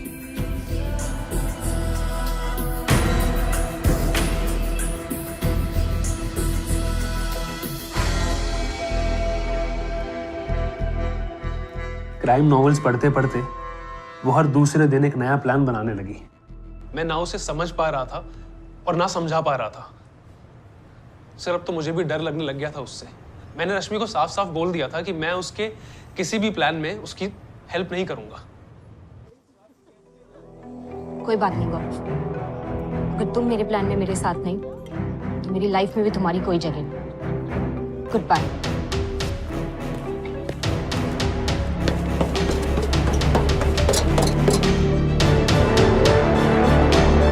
सर, उसके बाद में रश्मि से नहीं मिला। हाँ, लेकिन मुझे पता चला कि वैभव नाम का कोई आदमी रश्मि की लाइफ में आया है। मैंने कोशिश की रश्मि को समझाने की, कि ये रिवेंज, बदला, ये सब छोड़ दे, लेकिन रश्मि ने मेरी नहीं सुनी। क्या नीलेश को पता था कि रश्मि तरुण से बदला लेना चाहती है? सर मुझे इस बारे में कुछ नहीं पता। नीलेश खुद परेशान था सर। रश्मि के पागलपन और हरकतों की वजह से नीलेश की वाइफ पूजा वो घर छोड़ के जा चुकी थी। वो भी रश्मि की हरकतों को बर्दाश्त नहीं कर पाई। रश्मि क्या प्लान कर रही थी वैभव के साथ तरुण से बदला लेने के लिए? और वैभव क्यों छोड़कर चला गया रश्मि? मुझे इस बारे में कुछ नहीं पता सर। हाँ, मैं इतना जानता हूँ कि वैभव और रश्मि दोनों ऑनलाइन मिले थे। मैंने रश्मि को वार्न करने की कोशिश की कि वैभव जो है वो सही आदमी नहीं है, लेकिन सर रश्मि ने मेरी नहीं सुनी। फिर आपने बताया कि वैभव ने ऐसे ही एक लड़की प्राजक्ता को फंसाया। सर वैभव ने रश्मि का फिजिकली इस्तेमाल किया होगा सर, और उसके बाद रश्मि को और उसके प्लान को डंप कर दिया। सर शायद इसीलिए रश्मि टूटकर सुसाइड।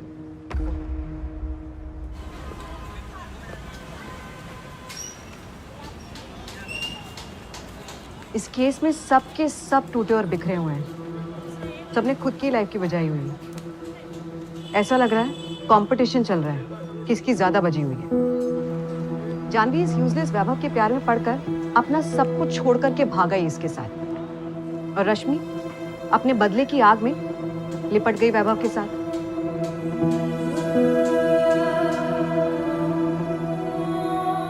और प्राजक्ता का जानवी जैसा सेम टू सेम टूटी हुई लव स्टोरी और शादी आ गिरी वैभव के ही जाल में। सर रश्मि पहले से ही डिप्रेस थी। वैभव ने धोखा दिया, उसने सुसाइड कर लिया। और इस प्राजक्ता का मुझे सीरियस डाउट है कि हमें कभी भी मिलेगी। ये वैभव कैरेक्टर सिर्फ अपने मजे के लिए लड़कियों को इस्तेमाल करता है। इसने प्राजक्ता का मर्डर किया होगा। कंफर्म कैसे कह सकती हो अर्पिता? अभी तक तो कोई एविडेंस हमारे हाथ नहीं लगा है। सर 10 दिन हो गए हैं, वो जिंदा है ऐसा भी कुछ हमें नहीं मिला है।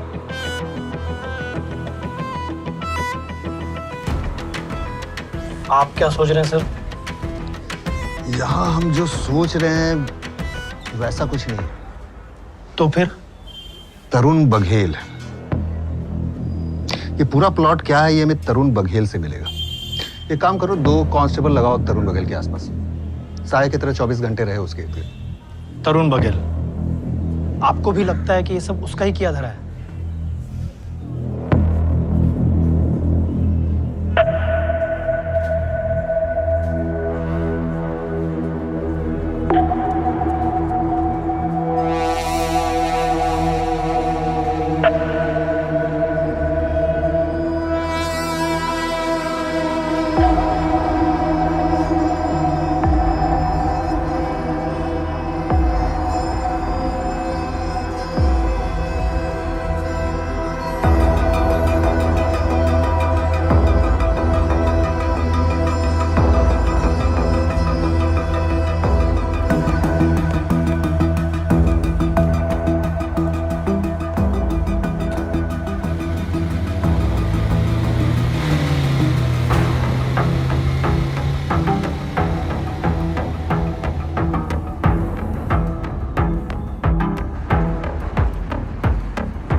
तरुण जी की गाड़ी कोठी के अंदर पहुंच चुकी है।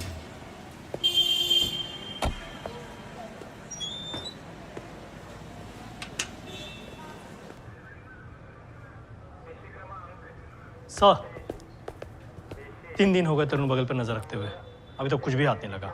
मिलेगा रुपेश, 100% मिलेगा। इंतजार करना होगा, चूहा अपने बिल से बाहर निकलेगा। ये बुक रश्मि के कमरे से मिली।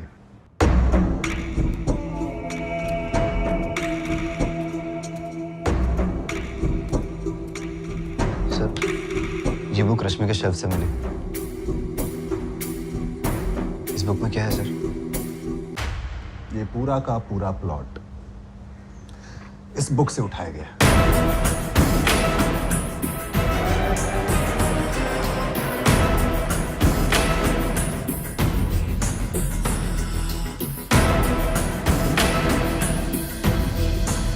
वैभव प्रसाद रश्मि से सोशल मीडिया पर मिलता है। वैभव को पहले से पता होता है कि रश्मि किसी चीज को लेकर परेशान है। फिर दोनों बाहर मिलते हैं और प्राजक्ता के केस में वैभव प्राजक्ता को एक गारमेंट स्टोर में देखता है, फिर एक कस्टमर की तरह बातचीत शुरू करता है और फिर प्राजक्ता से इसे प्यार हो जाता है। अब गौर से रश्मि कुशवाहा और प्राजक्ता तिवारी को देखो।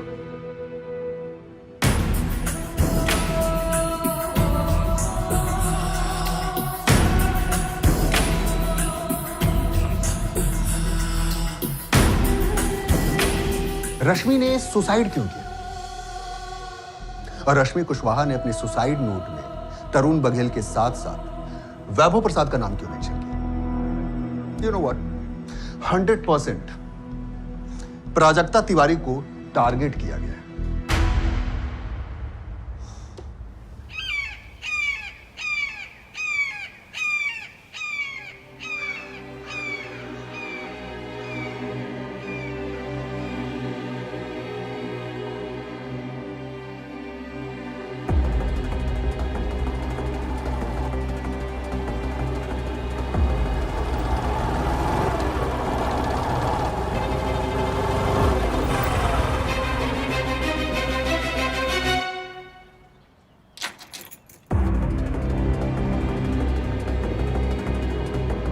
सर, यही है हमारा target. Black bike, black helmet.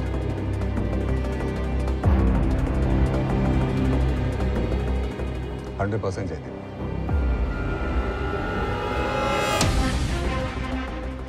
Sir, जाल फेंक दो। रुपेश, 3 तक गिनो और फेंक दो।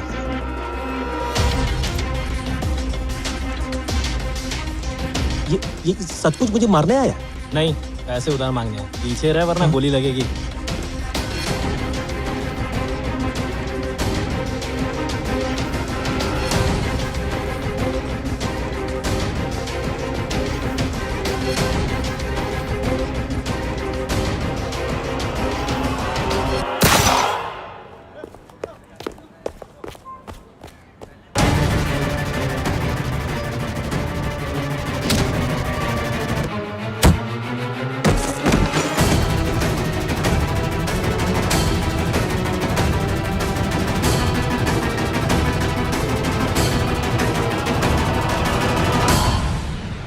हमें शायद प्राजक्ता कभी नहीं मिलेगी, लेकिन वैभव प्रसाद मिलेगा। वैभव तरुण बघेल को मारने आएगा। हेलमेट निकाल दो वैभव प्रसाद।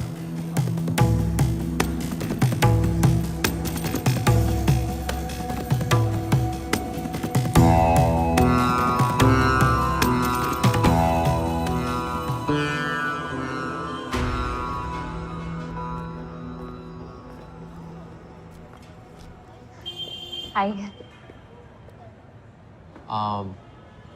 तुम्हारे लिए एक सरप्राइज है। तुम क्या अपने घुटनों के बल बैठकर हाथ में फूल लेकर मुझे प्रपोज करने वाले हो? नहीं, मैं तुम्हें अपने घर ले जाने वाला हूँ, अपने माँ बाप से मिलवाने। वैभव, लेकिन मेरे पेरेंट्स मुझसे मिलना चाहते हैं अभी, आज। तुमने उन्हें बताया क्या कि मेरा एक 5 साल का बेटा है आरफ? पता है, मैंने सब बता दिया तुम्हारे बारे में। तुमने मुझे पहले क्यों नहीं बताया? मैं कम से कम कुछ। अरे पहले बताया अभी बताया, क्या फर्क पड़ता है? तुम्हें क्या लगता है मैं तुम्हारे साथ यूं ही टाइम पास कर रहा हूँ? मैं सीरियस हूँ प्राजक्ता, शादी करना चाहता हूँ तुमसे। मैं उस जतिन जैसा नहीं हूं और ना कभी वैसा बनूंगा।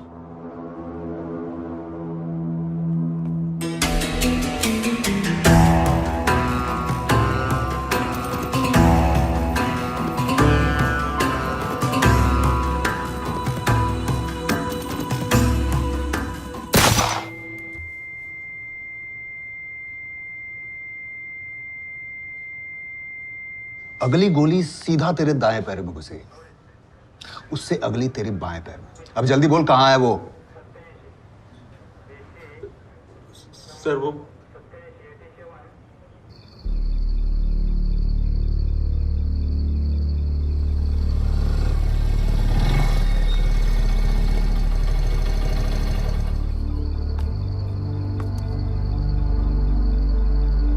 आओ।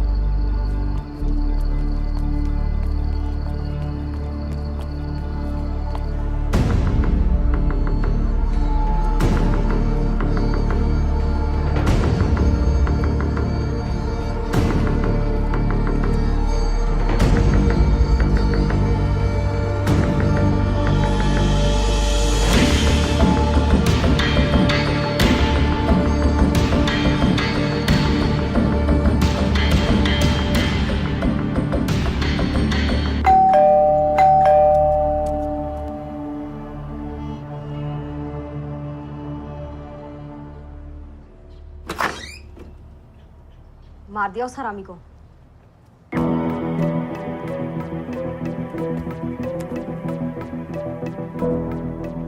सो सॉरी, वो तो नहीं हो पाया। एक्चुअली हम तुम्हारी स्टोरी पे फुल स्टॉप लगाने के लिए पहले ही आ गए। वो क्या है ना कि हमने वो नॉवल पढ़ ली जहां से तुमने प्लॉट चुराया।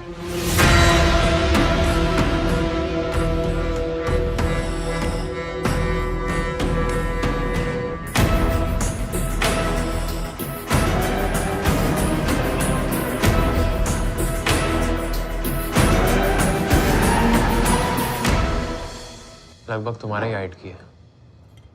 कैसे फंसाओगे इसे? फंस चुकी है, मेरे साथ कॉफी डेट पे आ रही है। 2 दिन में शादी के लिए भी तैयार हो जाएगी।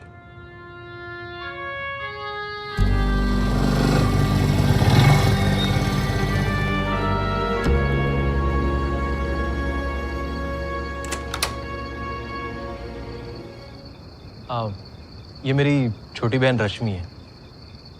तुम्हारी छोटी बहन भी है? तुमने तो कभी बताया ही नहीं। मैं चाहता था तुम खुद ही मिल लो। आओ प्राजक्ता, वेलकम।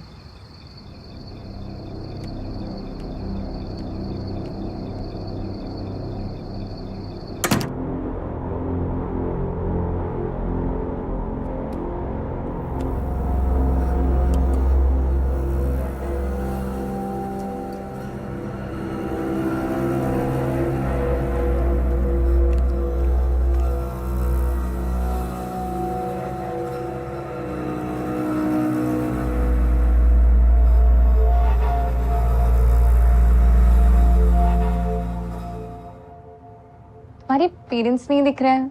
वो बाहर गए, बस आते होंगे।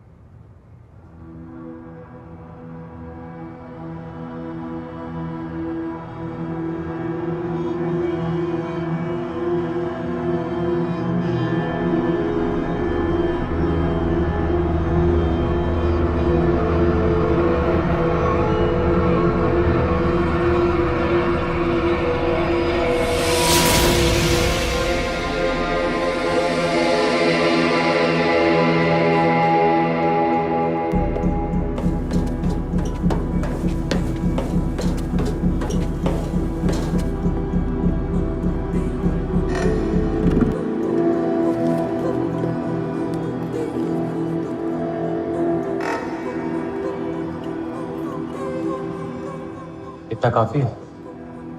एक काफी है नीलेश भैया और गौरव को चलाने के लिए।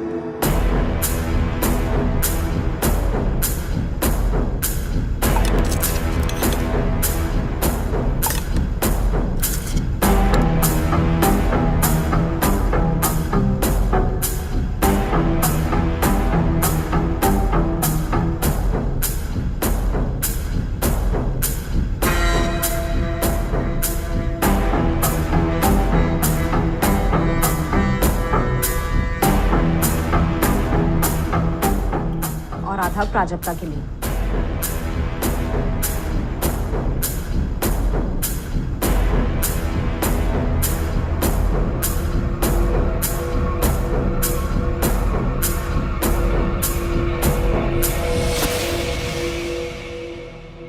और एक सेफ्टी के लिए।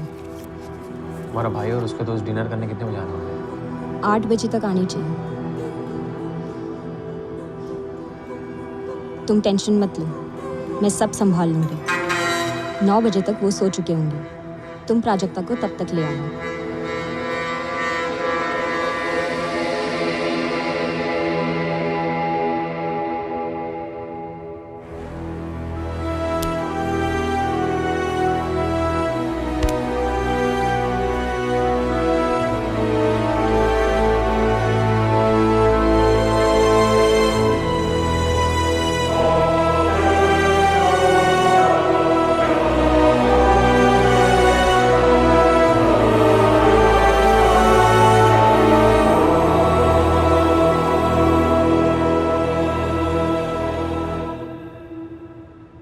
अगर आपकी पुलिस ने तरुण बघेल को नहीं छोड़ा होता तो मुझे ये सब करने की ज़रूरत ही नहीं पड़ती। लेकिन आपकी पुलिस उसका कुछ नहीं बिगाड़ पाई। मैं उसे सज़ा देना चाहती थी।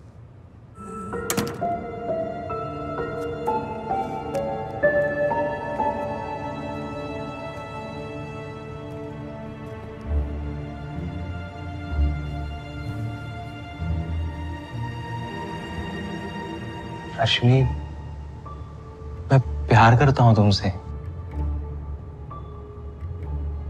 मुझसे प्यार है तो पहले तरुण बघेल से निपटना होगा वैभव। मुझ पे भरोसा रखो। मैं अपने बीवी बच्चे को छोड़कर तुम्हारे पास आया हूँ। हम तरुण बघेल से निपटेंगे। ऐसा रेड मारेंगे कि ना उसको ना किसी को समझ आएगा कि क्या हुआ है उसके साथ। बात अब सिर्फ तरुण बघेल को फंसाने की नहीं है, तो उसे मारना होगा। हिसाब बराबर होना चाहिए। मेरे माँ बाबा को मारा है तरुण बघेल ने, उसे भी मरना होगा। पर ऐसा करेंगे तो शक तुम पर ही होगा, तुम ही फंसोगी। मैं नहीं फंसूंगी वैभव, मैंने पूरा प्लान बनाया है।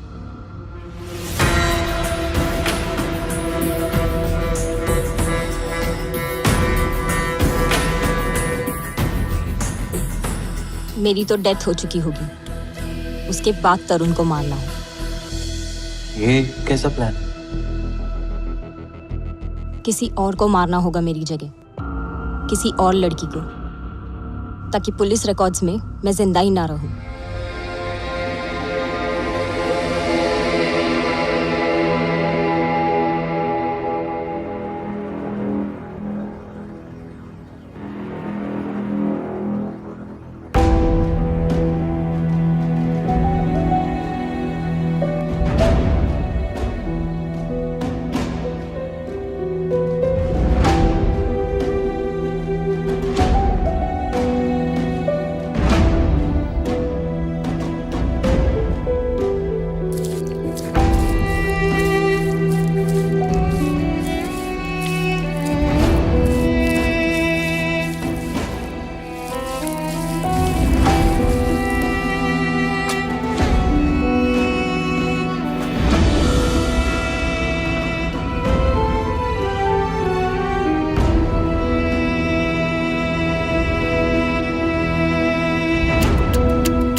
इस क्राइम नॉवल से प्लॉट तो चुरा लिया, लेकिन लगता नहीं है तुमने इसे एंड तक पढ़ा हो, क्योंकि हर क्राइम का रास्ता जेल तक ही पहुंचता है। सिवाय तरुण बघेल के क्राइम का। वो तो जेल के बाहर घूम रहा था, अब भी घूम रहा है। जो मेहनत और दिमाग तुमने एक निर्दोष लड़की प्राजक्ता को मारने में लगाया, वही दिमाग लगाकर लड़ती तरुण बघेल को सजा दिलवाने के लिए। लड़ी थी मैं, पर क्या किया आप लोगों ने, ये जानते हुए भी कि उसने मेरे माँ बाबा को इतना प्रताड़ित किया कि मजबूर होकर उन्होंने सुसाइड कर लिया। मैं आगे कितना भी लड़ती, फिर भी आप लोग तरुण बघेल को छोड़ ही देते, ये कहकर कि अबेटमेंट टू सुसाइड का केस है, आसान नहीं होता प्रूफ करने के लिए। तुम अपने प्लान में कभी कामयाब नहीं होती रश्मि। चलो एक सेकंड के लिए मान लेते हैं कि तुम अपने प्लान में कामयाब हो भी जाती, तो प्राजक्ता के मर्डर करने के बाद तुम चैन से सो पाती? अपना नाम बदल करके, आइडेंटिटी चेंज करके सुकून से जी पाती? प्राजक्ता का एक 5 साल का बच्चा है, आरव, मिलना चाहोगे उससे? वो अभी तक उम्मीद लगाए बैठा है कि उसकी मम्मी उससे मिलने आएगी।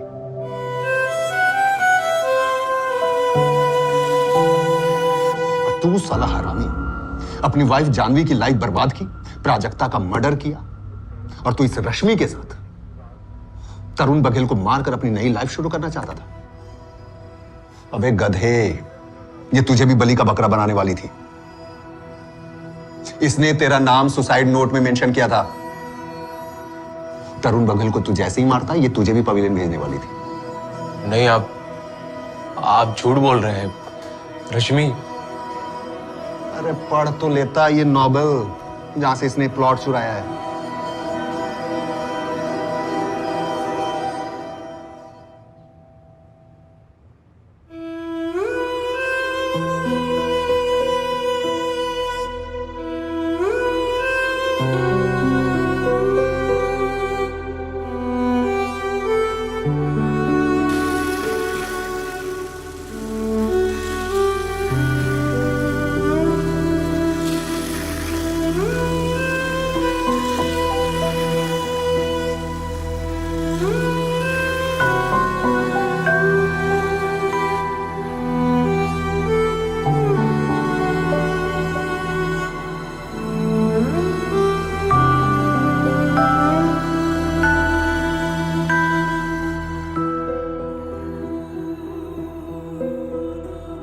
जानवी बेटा, तू वापस अपने घर बनारस आ जा। अच्छा हुआ वैभव ने तुझे छोड़ दिया, वरना ना जाने तेरे साथ भी वो क्या करता।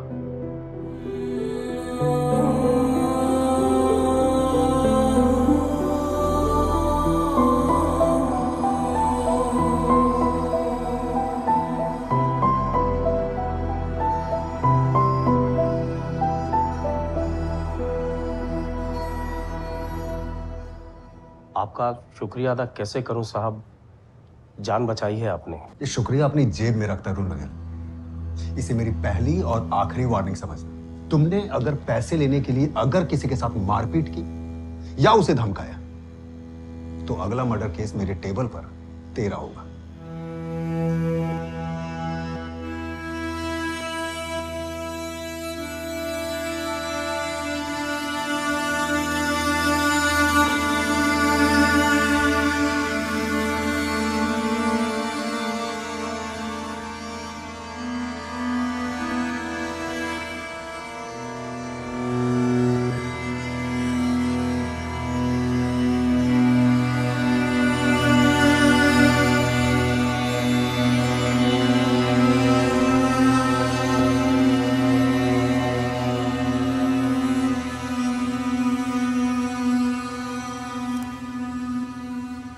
कई बार किसी अपने को खोने का दर्द इतना बढ़ जाता है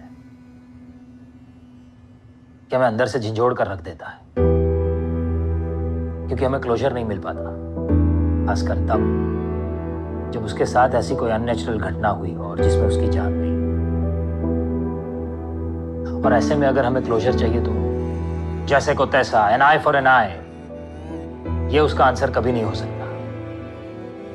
अगर दर्द मिला है तो उसका मरहम किसी को दर्द देने में नहीं है, बल्कि खुद को संभालने में है, खुद को समझाने में है, ये समझने में है कि दर्द चाहे कितना भी बड़ा हो, उसका मरहम सिर्फ वक्त है। वक्त के साथ साथ सब कुछ ठीक हो जाता है, एंड बिलीव मी, ठीक हो ही जाता है। लाइफ में always think positive, think good, think wise. भला सबका हो, भला खुद का हो।